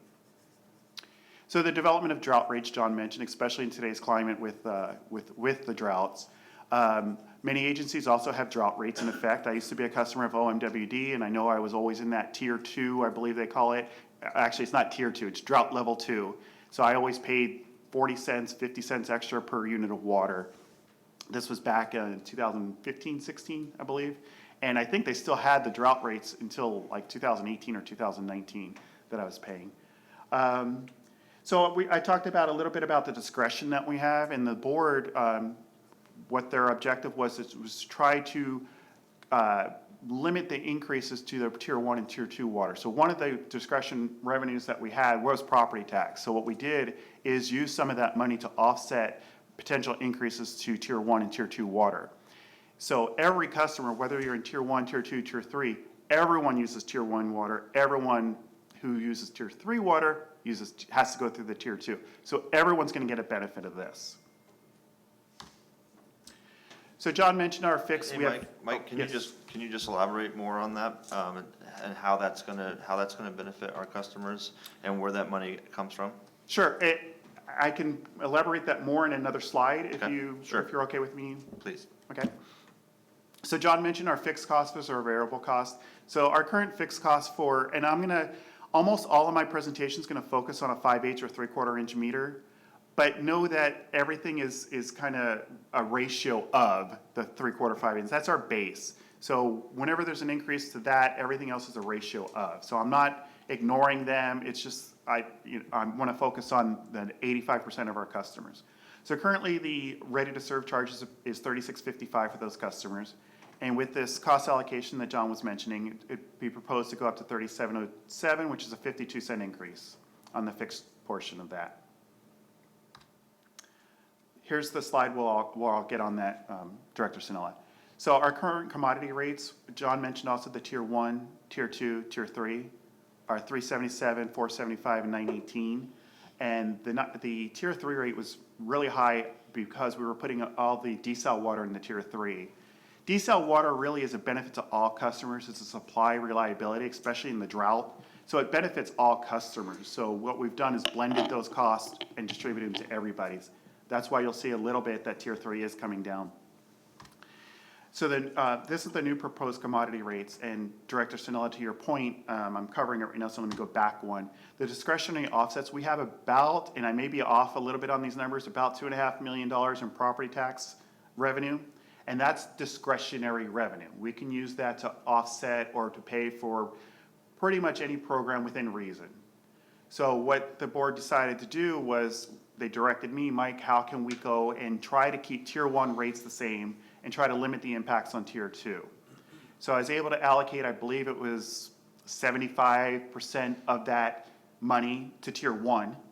So what the proposal is to try to leave tier 1 rates the same, so $3.77. and to use the rest, the remaining 25%, I don't remember exactly offhand, but it's around a quarter of that, to try to offset any increases allocated to Tier 2. So there's about 24 cents that's being allocated to Tier 2 as an offset to set that rate at $4.91. So what I wanted to do is do some sample bills, real life examples of what a bill would be. But first I wanted to remind the board, Director Pennock, you had a question about, and same with you, Director Boyd Hodgson, how many customers are in Tier 1, how many Tier 2?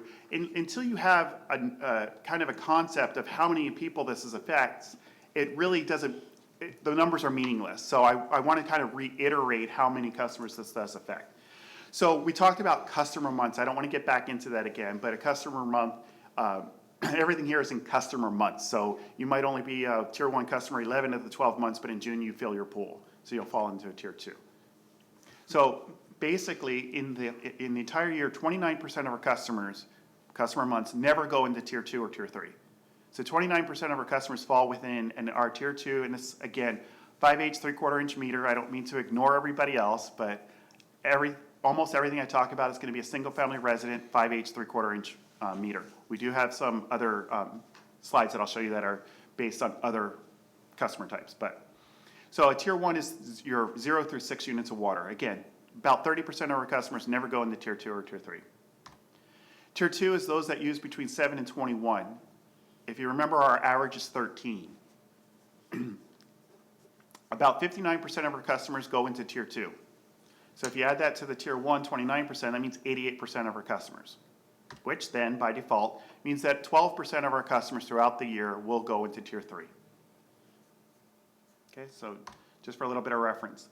So then what we've done in the past that I've showed the board was a sample customer bill, a customer that uses 4 units of water, 13 units of water, and 30 units of water. And I'm going to show those same numbers again. I don't want to change numbers, so there's consistency on there.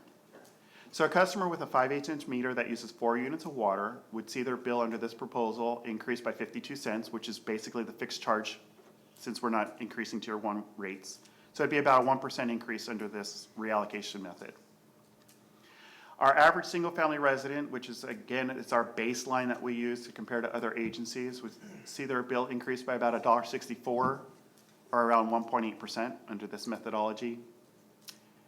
And our customer that uses about 30 units of water would actually see their bill go down by about $3.20, or a 1.5% decrease. Again, that's the redistribution of our desal costs, basically, because it doesn't benefit strictly your Tier 3 customers. And again, to give a little bit of perspective on that, less than 1% of our customers that are 5/8 3/4-inch residential use 30 units of water a month or more. So 99% of our customers fall below that. Okay, so so I just brought everything in. Another customer that I want to bring was, this is a sample of like a mobile estate unit who has several hundred sub-meters behind the initial meter. This example is a 4-inch meter with a couple hundred sub-meters behind it. Now remember, we don't deal with anything behind our main meter, so whatever happens behind that sub-meter, however the HOA or the property manager distributes costs behind them is not under our control. But I wanted to give an example of an actual, something that I pulled from our billing system. So this particular customer would have used 2,100 units a couple of months ago. So their bill would, under the current rate scenario, would be about $17,400. Under the proposal, it would be $17,750. So a $350 increase, but it's still 2%, which is in line with the 1.8% of our, pretty much within our single-family resident average customer. So in this scenario, though, with the amount of sub-meters behind it, not saying that the management company would distribute it this way, but if it were distributed evenly with all the mobile estates behind it, it'd be about $1.07 per month for each of those sub-meters. Okay, again, to give it a little bit perspective. So then I just wanted to do an irrigation meter, just for the heck of it, just so we can just see another scenario. So this is an irrigation meter, 2-inch meter, that uses about 215 units of water a month. Under our current billing method, they're about $1,150 a month, proposed to go to $1,180, about a $24 increase. and 2.1%. Again, all pretty much in line with the 1.8, 2%. Everyone is pretty much within a 2% increase under this reallocation method that John was mentioning. So I'll actually stop here if there's any questions. I know I did a lot of numbers. I'm actually going to get into some geeky stats in a minute too, so. All right. Director Boyd Hodgson. Thank you. The irrigation example that you showed, and I'm not trying to go off on a tangent, but I just wanted to clarify, we have specialized rates for folks that are considered agriculture. This is not that, correct? Correct. All right, This is thank not you. that. There are so many permutations and combinations. We'd be here for hours if I were to do them all. And I'd have less hair than I have now. So I tried to get like 90%. This is about 90%. What I'm showing you is about 90% of our customer base. Thank you. So yes, you're correct. Just real quick on the mail, I mean, you mentioned 22,000 mailers that need to go out. Those that are on paperless billing, do they get a paper mail as well, or is it all electronic? It has to go out to everybody and has to be paper. It does all So have to be yes. paper. So that's pretty cost. Okay, so Yeah. it does all have to be in paper form. Yeah, and that's another reason, real quick, if I can step back, why doing a 4 to 5 year notice is actually saves the district a lot of money because of the mailing costs, because of the consultant costs, because of all that other kind of stuff. It's about $100,000 to do all that. So doing a multi-year rate actually saves the district and ultimately the ratepayer I money. was wondering. Okay, thank you. So again, here's some of those geeky stats. So single family, 5/8 inch and 3/4 inch customers only, that's what these stats are. So about 28% of the customers would see an increase of just the 52 cents. And that, if you remember, was those ones that use 0 to 6 units of water, because tier 1 is not going up, they're only gonna see the fixed charge go up. So more than 1/4 of our customers would only see a 50-cent increase per month. Come on, Mike. You couldn't say that. No, I'm just kidding. About 64% would see an increase between 68 cents and $2.92 a month. 7.8% would actually see a bill decrease. But less than 1% of those would see a decrease of $3.20 a month or more. So that I try to give it in perspective, because it's like, okay, a bill decrease, is that $500? Is that $5? So I kind of wanted to give the board some familiarity with what these numbers mean. I see them all the time. They make sense to me.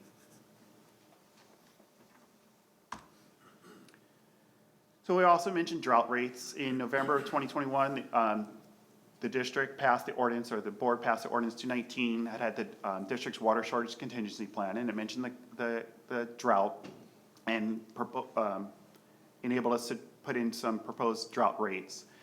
So let me go over this. I'm going to go over the first line, and then I have all the other ones too, but I want to just focus on the first line.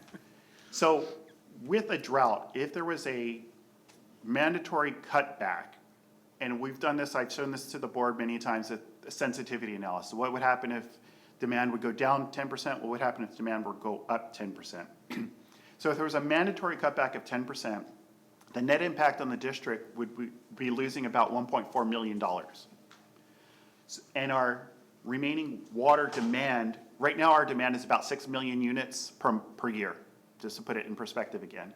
Our demand would then go down to about 5.6 million units of water. So to recoup that I'm going to call it $1.5 million. To recoup that $1.5 million, you divide that over the 5.5 million units of water that are remaining to come up with 26 cents. So that means in order for the district to remain whole, drought rate would need to be 26 cents. Okay? And that follows through for all of these demand cutbacks. Excuse me. So I did the math for all the demand cutbacks. So what does that mean Have we ever gone beyond 30%? We have, since I've been here, we have never gone beyond 30%. So, and I said this before, I joked about it. If it goes to 40%, probably none of us are in California anymore, right? If it goes to 40, 50%, it's crazy. And at that time, we'd probably have to come back to the board anyway and say, this is a total emergency. We need to do something. I have a really basic question. As you know, we've got a lot of members of the public here, and if maybe I didn't understand this, I would say, but we're using less water. Why do we have to pay more? Can you please elucidate that? Yeah, I will get to that on the next slide. So, what I wanted to show you was, we talked, if you remember, I'm gonna use that single-family residence, 13 units of water. If you remember, their bill would be $94.06. If we were to enact drought rates, and let's just say it was 30%, okay? So the 30% drought rate was 78 cents a unit. I have it down here. So let me go through this real quick. Actually, let me back up. So again, this is single-family resident. The bill used with no drought rates is $94.06. Single-family resident with drought rates, and the drought rate would be 78 cents at a 30% limit. And that drought rate of 78 cents times the 13 units comes to that $10. So that's where I added $10 to the $94. It'd bring their bill to $104. So their bill would go up 10.8%. But the other part of the equation is, if the governor, or if it's a mandated 30% cutback, what happens if that customer actually cuts back water? What would the actual net effect be on their bill? So that's where the next column comes in. So a 30% cutback is about 4 units of water, it's 3.9 units of water. So if a customer then, if they were to cut back and use only 9.1, or our billing system only does it in even full increments of units. So if they were to cut back to about 9 units of water, their bill would actually decrease to $85. So the effect of their pre-drought rates, full usage of 13 units, to their post-drought rates using 9 units, they'd actually see a bill decrease of about $9 or 9.6%. So part of it is, with them conserving, no, they're not gonna save 30% off their bill. I'm not Geico, I can't save them that 15% or more, but they will save about 10% if they follow the governor's requests and cut back on 30%. So yes, they are paying more per unit of water, but if they do what they should be doing and cut back, they will see a decrease in their bill. Yeah, Mike, for this average customer that uses, single-family residence that uses 13 units, do we have a good idea of how much of that water is indoor versus outdoor? Yeah, so we did, and that's how, we did an analysis too. So the average, that 13 units came about by me taking all 270,000 lines of data and looking at the summer months. And the average usage during the summer months was about 12.7 units of water, 13. We did the same analysis with those same customers during the winter months, and it was about 6.2. So about half of that 13 is, we could assume, that's about indoor use.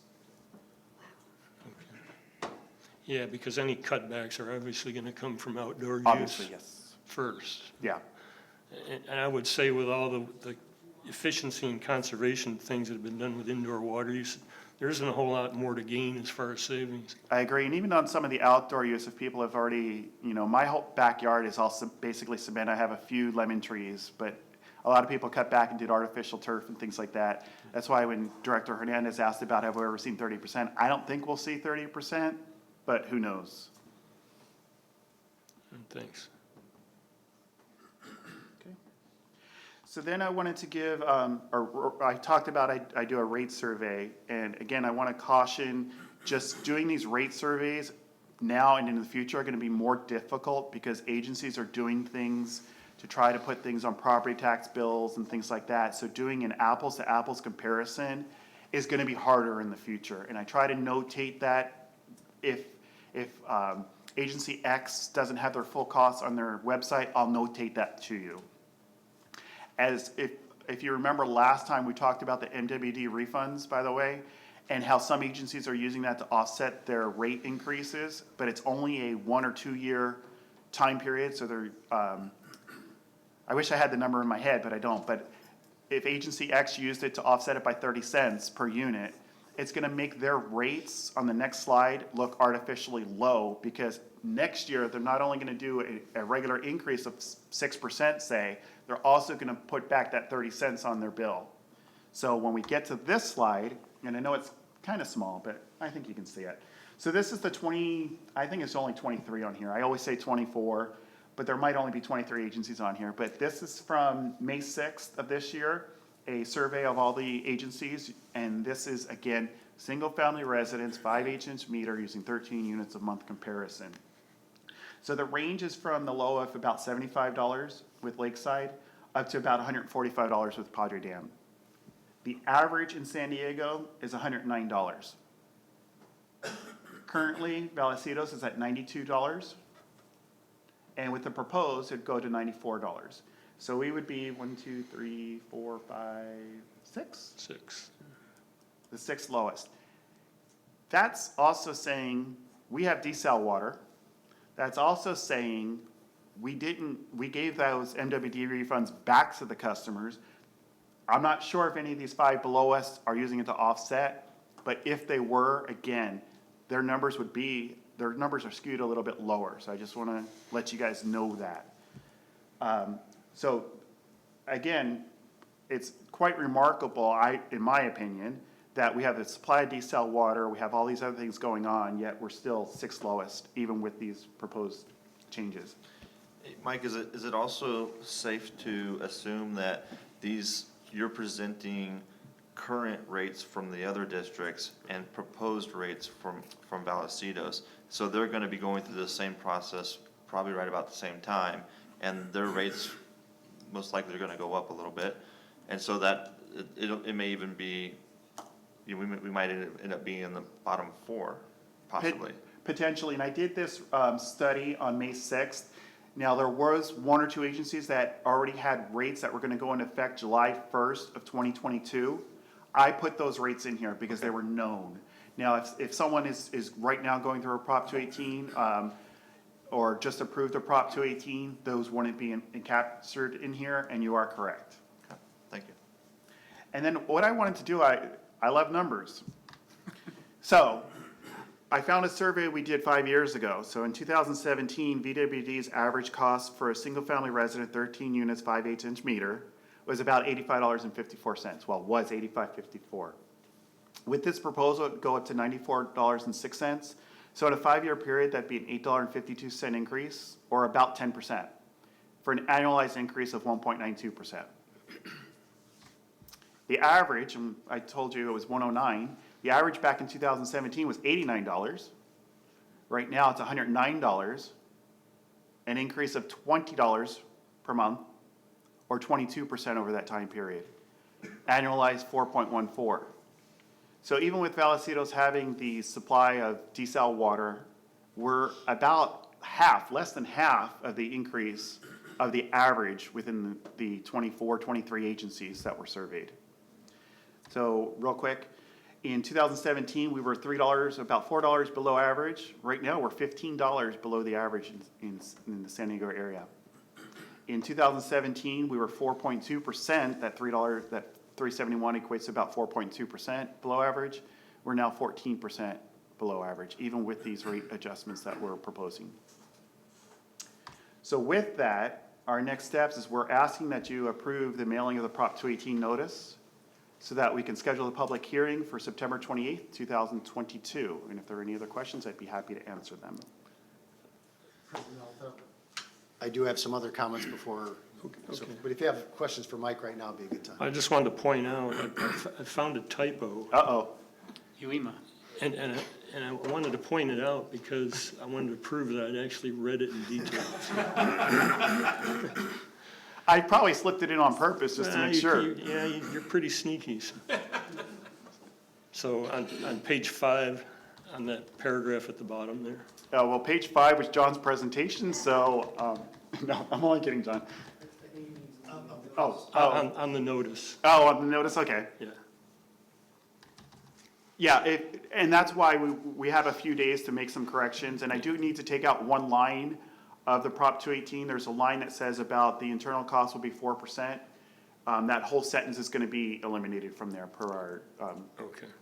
legal. Because we have the rates, we have a table for it, so we don't need to, it's kind of a duplicative effort. Okay, do you want me to tell you what the typo is? In public? No, of course, yes. Okay, in the first sentence there, I think you have an extra word, costs, plural. Okay, I think that should be taken out, it makes it sound right, okay. All right. but all my numbers are right? What we think. I gotta admit, I couldn't check every number, so. Director Snow? Yeah, thanks, Mike. That was a great presentation, and I think kudos to the entire organization that we've been able to manage our costs as effectively as we have, and to be in a time right now where inflation is out of control and really hurting people, to have a rate adjustment of, fit, and for most, not for most, but for almost 30% of our customers to be about, I don't know, $6 and some change for the entire year, is pretty incredible. However, we are living in a time when inflation is really hurting people. And if there was ever a time for an agency to step up and really try to lead and help in any way they can, I think this is that time, because of what we're coming out of a pandemic.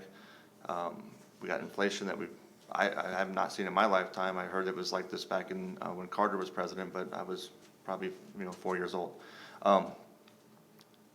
Have you quantified what this total adjustment will equate to in revenue? So what we talked about is that this is more of a reallocation of costs, not so much a rate increase. So this particular scenario right here is only about $100,000 change in revenue, less than $100,000 revenue entirety to the district. Let's be clear, that's the first year. So the one that would take effect October 1st would result in that. But let me also say that it is kind of like a two-step process. It is important that the cost of service study, I told you we didn't have really much discretion, is to set the allocation methodology. That's what this one is really doing, is setting the allocation methodology going forward, so that way when we do the pass-through costs, we have a system and a methodology in place in order to enact those future increases. I understand the methodology, and I don't know if my line of thinking is correct, so correct me if I'm wrong. But if we're only talking about 100,000, is it possible for this 1 year to adopt the new methodology, however, have the rates be such that it's basically stays the same, it's flat for the year, and that we take $100,000 out of our reserves, because we have prepared ourselves for these types of, these rainy day, we have a rainy day fund for, rainy day is probably not a good way to look at it because it doesn't rain, but for an emergency like this out of control inflation situation that our country's in, could we, is that an option if we were looking at all things possible? Right, everything's an option. It's up to the board's discretion of that. The one thing I would caution from that, from an analytical standpoint, is that 1.7%, and I'm just gonna make up a number right now so don't fall on the floor yet. If next year the rate increase were to have to be 6%, and I'm just throwing out a number, you would have to add that to that 1.7, so it would make next year's increase be 7.7. So that's the one thing I want to caution about doing something like that, is that yes, you would get a $100,000 relief, will you, for this time period, but it would have to be made up on the back end. So, I think General Manager Prom will go into some of the options a little bit, so I don't want to steal that thunder. But that's the one thing that I would caution to the board, that my professional opinion is that we adopt this methodology and we do it as soon as possible, quite frankly. So that way we can enact some of these pass-throughs and all that in future board action. Now again, I'm probably gonna steal one of General Manager Prom's thunder, is you're not adopting any future rates right now. And any rates that we come up with you for 23, 2024, et cetera, has to be approved by the board.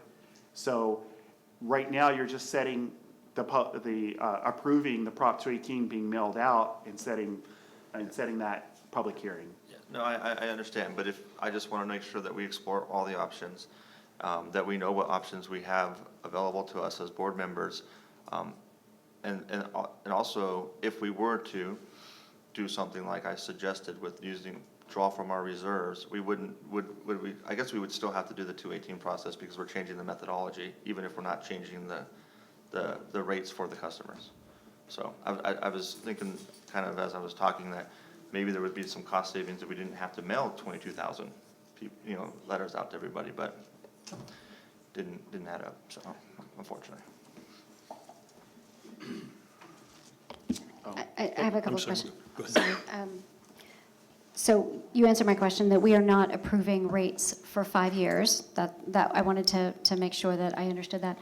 You know, and when we approved the rebates to our customers earlier this year, we successfully avoided the rebound that some of the other agencies are going to see. So I wanted to make sure that it was known about that.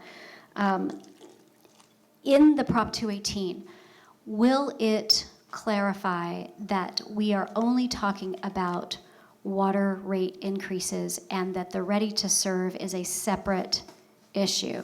The cost of commodity versus the cost of service.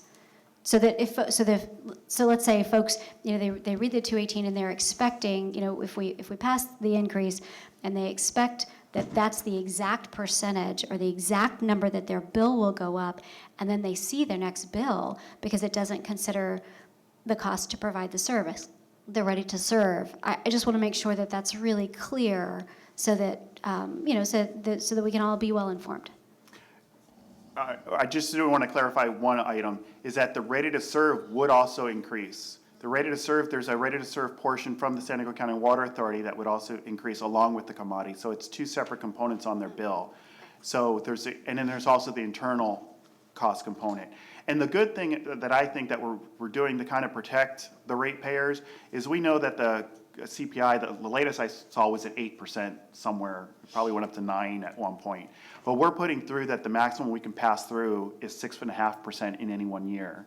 So if the water authority were to come through and say, hey, we're raising rates by 9, the Prop 218 is limiting it to 6.5. Again, I don't want to get too much in the future rates because you're not approving them, but I just wanted to put that in there that we are kind of protecting the ratepayer a little bit if the water authority were to come in with even a double-digit increase. And we are limiting our internal increases to no more than what our actual increases are with a maximum of 4%. So we talked about, again, 8%. You know, when Ed's group has to fill up their gas tanks to go out on the field, that gas went up more than 8%.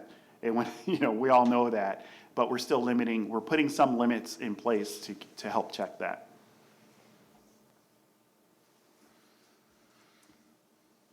Okay, gentlemen.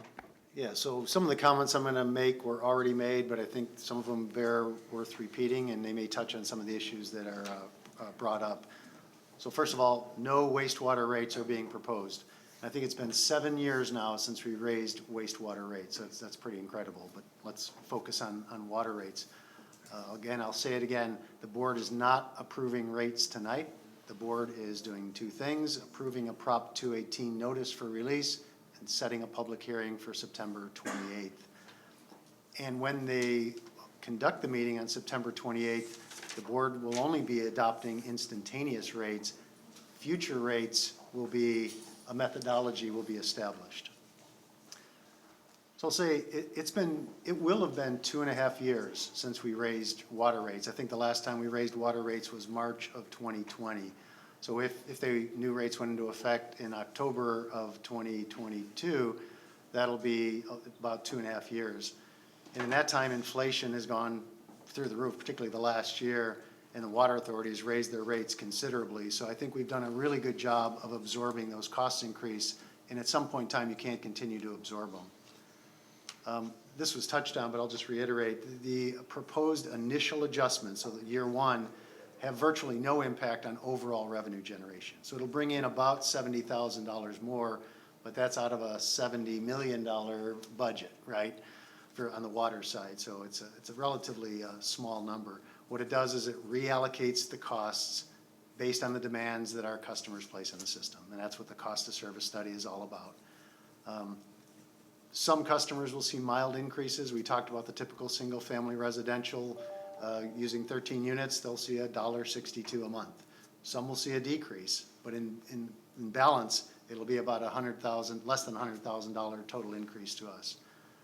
Subsequent increases, so those 4 subsequent increases, January 1st of 2023, 24, 25, and 26, each of those will just be to pass through cost increases. That's all they are. And they're tied to specific things. For our internal costs, it'll be tied to our budget. For the external costs, it'll be tied to what the water authority does in its rate-setting process. Even after the passage, assuming the board approves everything tonight, we have the meeting on September 28th, and the rates are adopted, the board will still retain a lot of flexibility, and that's important. You're not abdicating your responsibility and your flexibility over the next 4 years. So Prop 218 allows you to go through a process that establishes the maximum rate. So you're gonna see in the Prop 218 notice, it'll talk about maximums. In every subsequent year, so let's fast forward to September 28th, we adopt first year rates, and then we say January 1st of the next 4 years, we're gonna be proposing rate increases. We're gonna come back in front of you. We're gonna give you updated analytics and numbers and say, here's what we really think it needs to be. And as long as you are below the numbers shown in 218, you're authorized to do that. It won't require the rigorous Prop 218 process, but it does require the adoption of an ordinance at a public meeting to set the rates. Not to set a methodology, but to set the rates. So you retain that flexibility. Prop 218 also establishes the earliest at which you can cause these increases to occur, right? So it says January 1st of such and such a year, you're authorized to do it if it passes the Prop 218 process. If the board chose to delay a subsequent rate increase, you can do that. You can't accelerate it. You can't do it sooner than Prop 218, but you can delay it. So for example, we'll be pretty late in the year. We'll be October 1st, if everything goes according to plan. October 1st, new rates will come in, and then only 3 short months later, we'll be maybe asking for another increase on January 1 of 2023. The board could choose to delay that. They could say, that's too soon, let's delay it for 3 or 4 months. If the board were to do that, staff could come back with a recommendation about how much revenue we would lose over that period of time, and we'll provide you with alternative solutions on where that revenue could come from. I'm going to talk a little bit about that in my further later comments here. None of the future increases are automatic. If the board takes the action on September 28th to adopt these rates, those 4 subsequent year increases are not automatic. You will have control, and the staff will take the board through the process. Heading into January 1st of every subsequent year, we'll go through a process similar to this, but that didn't have the Prop 218 noticing protocols. So that's really important to know, that they will be done full transparency in front of the public, board's discretion, based on updated information and actual data that we're getting from internal costs, the economy, and the County Water Authority pass-through costs. So even with these proposed increases, like Mike showed, we remain about the lower quartile of the rates in the county, and I think that's pretty incredible. We have the highest percentage of desal costs in the county. There's only 2 agencies that have direct desal purchases. It's us and Carlsbad. We get about 25% of our water that costs probably about 40% more than imported water costs. And even having said that, we're in the lower quartile for our rates, which is pretty incredible. I did a quick back of the envelope calculation. If we didn't have those desal costs, we would be the 3rd lowest in the county. Only Carlsbad and Lakeside would be below us if we didn't have that desal contract. That doesn't mean the desal contract was a bad idea. It gave us local supply reliability, and that's important now. It's going to be more important going to the future, but we have to recognize that it came at a cost, right? So for us to be at the lower quartile with the highest blended water supplies in the county, I think that's credit to the leadership in this organization. So, and I mean by that, I mean the board.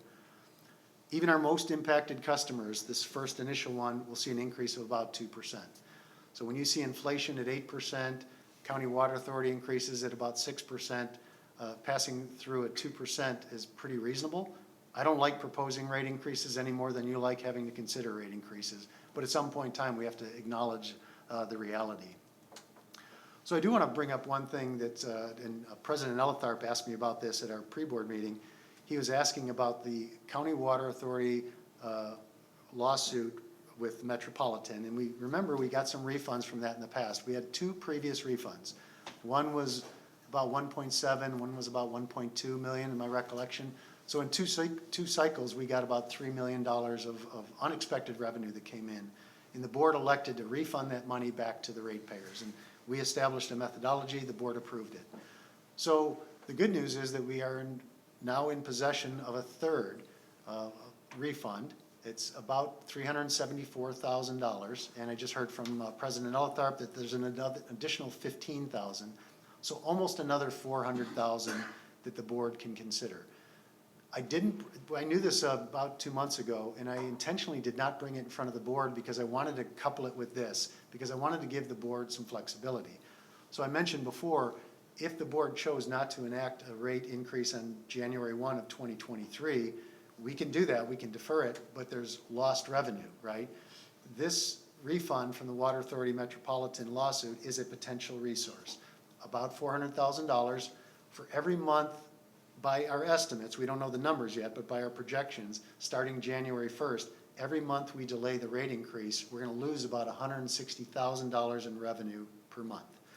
So this $400,000 could buffer about 2.5 months of rate increases, of lost revenue.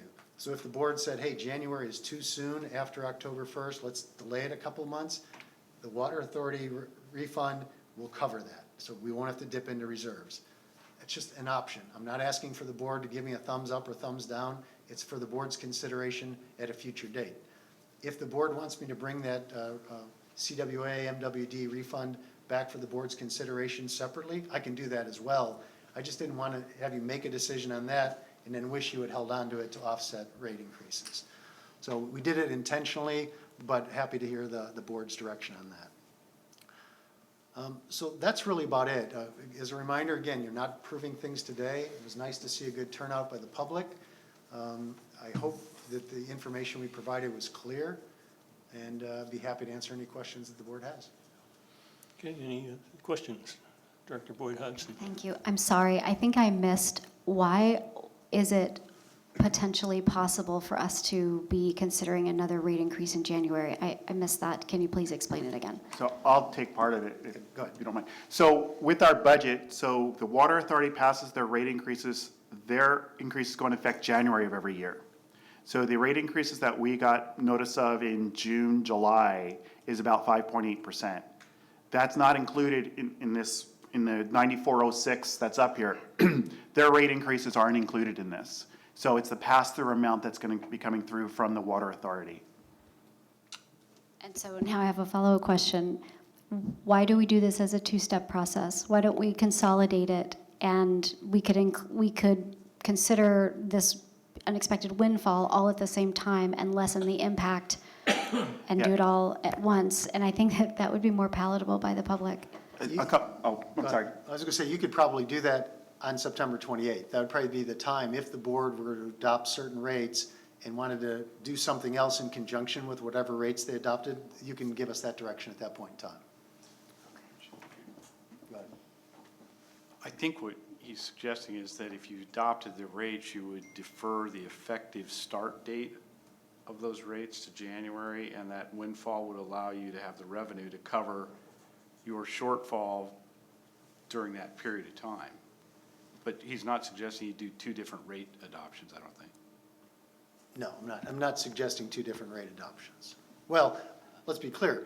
You would be adopting rates on September 28th, and then every January, leading up to every January 1st, you'd be considering whether you're or not and to what extent you want to adopt future rate increases.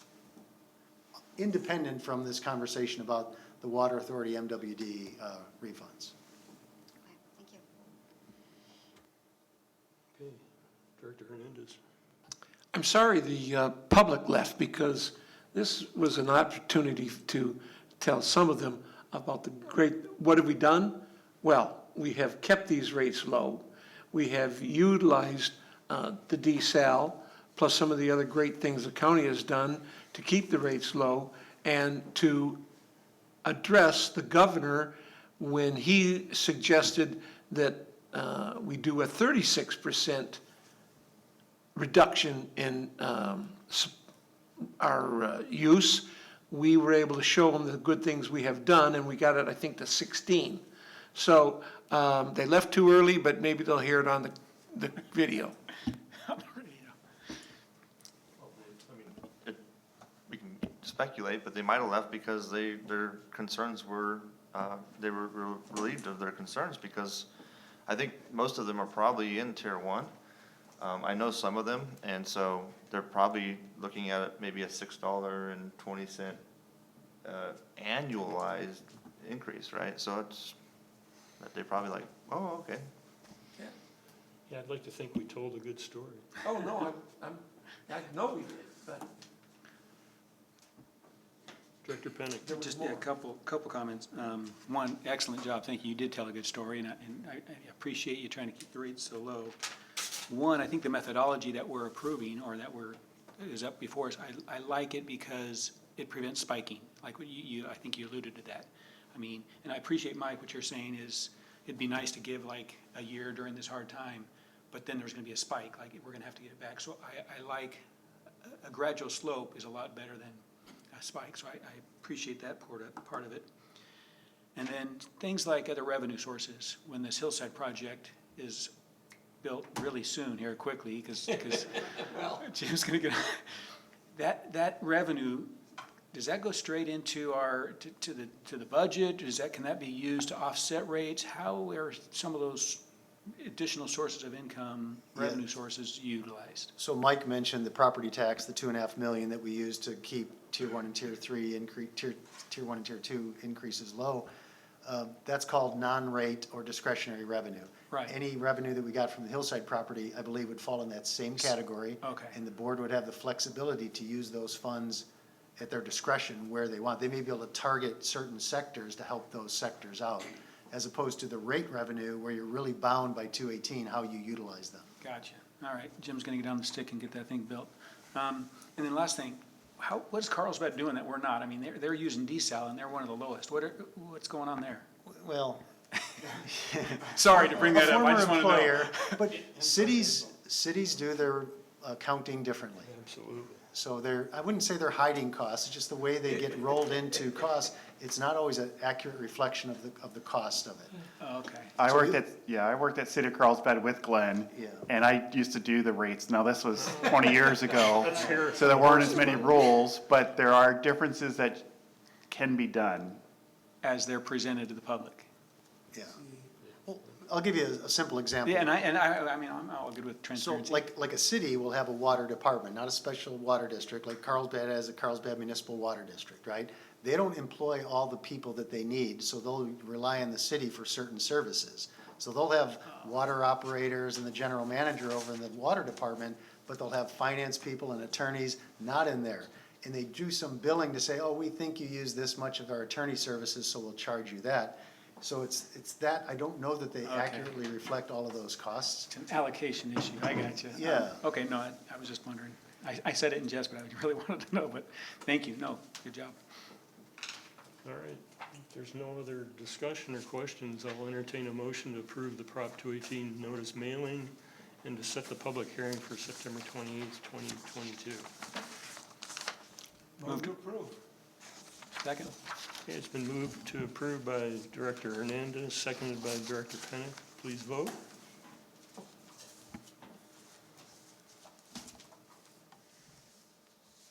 And it carries unanimously. Thank you. Okay, that's the end of our action items. Now we'll move on to reports. General Manager. Yeah, two real quick items. One is on the money front. Thank you. This is kudos to our engineering group.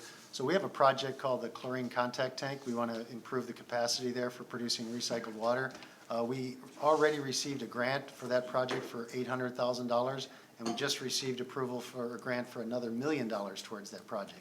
So almost a combined $2 million that will offset money that we had already budgeted to do that project. So congratulations to James and the engineering team. Thank you. To secure that.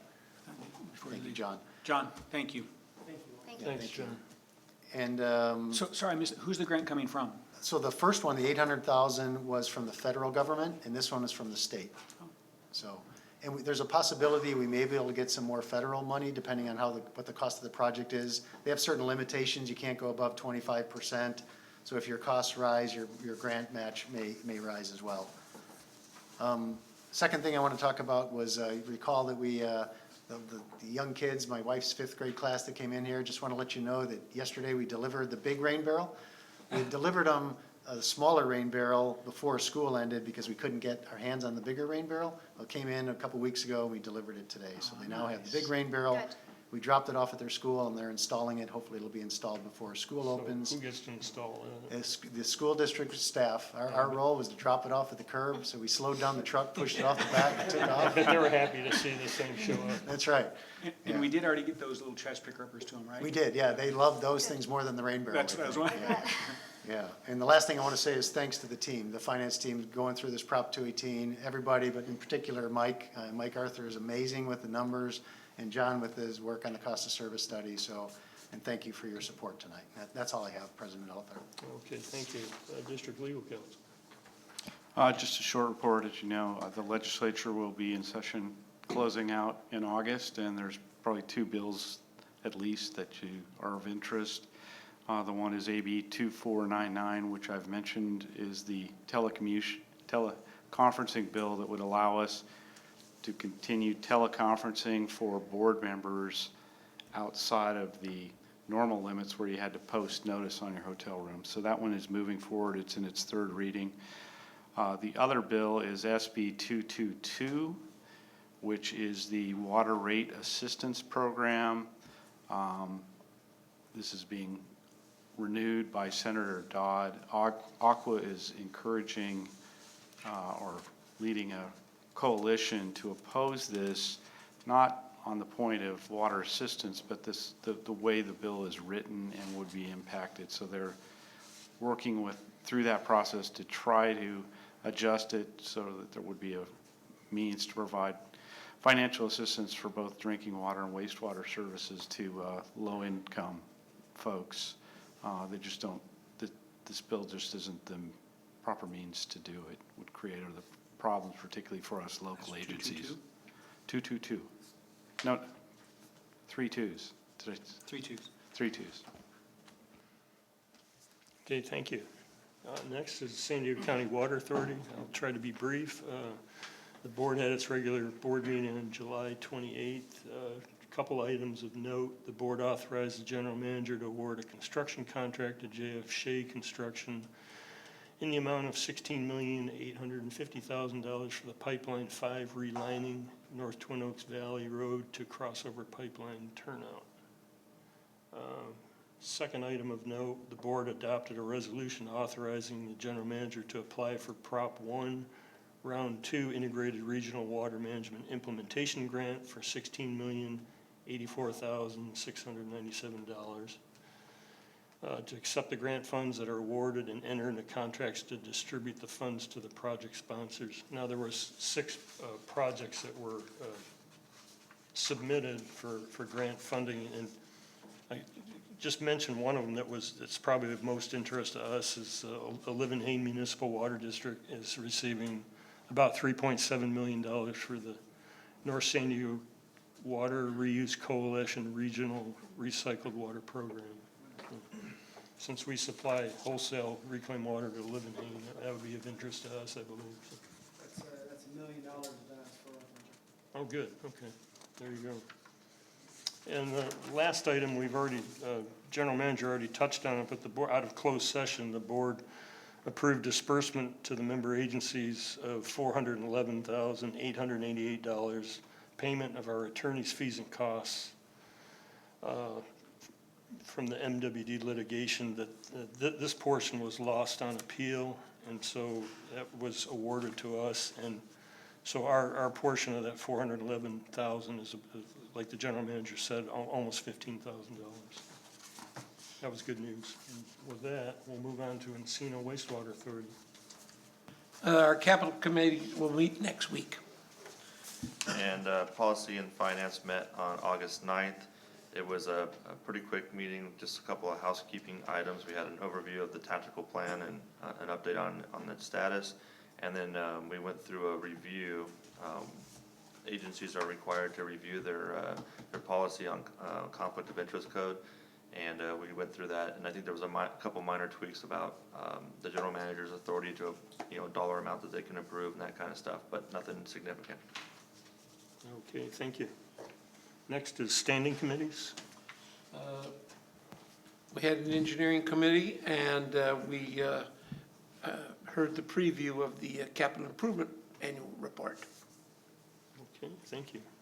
And the P3 committee met on Monday the 1st, and we took up Resolution 216, and we will be bringing that to the full board. Oh, great, exciting. Thank you. Next is director's reports on meetings, conferences, and seminars attended. Director Sinella? I have not attended anything since we last met. Okay. Director Hernandez? I attended the Water Council, but for the life of me, I don't recall what it was about. It was not very informative, or at least I didn't think so. Yeah, Mike, yeah. Mike knows. No, I didn't, did I attend the water? Yeah, you did for a while. You're talking about, yeah, but I thought I already updated on that. Yeah. That was the data analytics that I presented on last time. Yeah, Oh, that's what I okay, did. well, then that's But, the reason I can't remember. But I did attend the San Marcos Chamber of Commerce meet with elected Oh, officials. yes. I think all five of us were there. Yep. Yeah. And it was nice. It was nice. Anytime the community gathers and we have an opportunity to interact with the business community locally, I think is a positive. I think I am gonna probably reach out to Rick, who's the CEO of the chamber, and maybe, give just some feedback, but I would have liked to have seen it be a little bit more, kind of structured, maybe a little bit more of an agenda. And it's their event, right? They may not want it to be like that, so then that's their prerogative, but, other than just some networking, I didn't get a whole lot out of it. Okay, thank you. Anyone else? I attended the Aqua Regional, Region 10 event on Tuesday. Yes, that was yesterday. And it seemed like it was a fairly short conference, or at least it seemed like it went by quickly. But there was a lot of talk about climate resilience, or water resilience in the face of climate change. That was what it was all about. And there were some very sobering pictures of Lake Mead and Lake Powell presented. And, the quote of the day that I took away from Bill, I'm not going to say his last name right, Haskamp, yeah, thank you, was he said he sort of warned, if we have 3 dry years, we will reach dead pool at Lake Mead. And that's really sobering. And I was heartened to hear that Aqua is thinking about that and planning for it, but that's a statistic that I think is an opportunity for us as a water district to further explain to the public and make sure that they really understand that we are in pretty dire straits, and we have to start maybe making some changes. I don't know if I reported on this, but the city is close to adopting the general plan update and how it affects our property at the Hillside District. And because of rezoning and things, I think we're able to, and correct me on numbers if I'm wrong, originally it was planned we were able to, with the previous general plan, we were able to get about 700 units. With the new plan, I think we're able to get about 1,100 units out of that. So the revenue income should be quite a bit more. And it's because of our proximity to public transportation, to shopping, to everything. So it's a good project, a good place, and more affordable housing would be nice there. So I think we'll be able to get 1,100 instead of 700 units because of the general plan update. Does that sound like about right? It's actually probably closer to 1,400. For double? Yeah, Okay, it's more than double, because the current zoning is 20 units per acre, and we ask for 45 units per 45. acre, so it'll be more than double what we could otherwise get. So. Which would be really good. You're talking specifically about our Hillside project? Our Hillside project. Yeah, I don't think the committee is even considered like that kind of density, and at least not yet. They haven't considered it, but at least the zoning is close to being adopted to approve if we decided to go that high. It would allow that. It would allow allow it. It would it. allow it. No, I understand. But And no, it's you're great right. We haven't even gotten into the specifics, okay. but the allowable units now has been increased. Correct.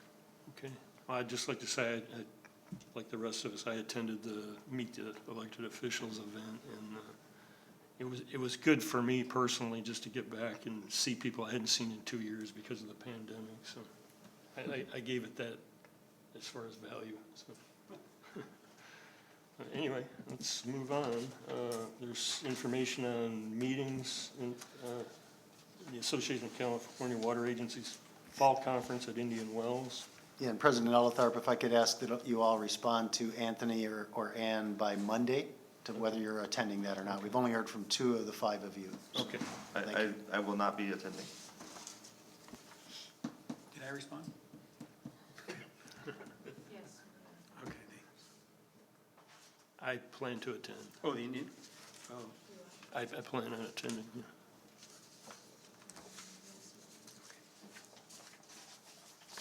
I didn't intend to call anybody out in particular, who did or who didn't. I just don't know if I did.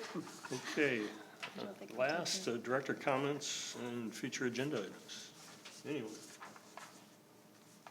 Seeing none, we're adjourned. All right. Thank you, everyone.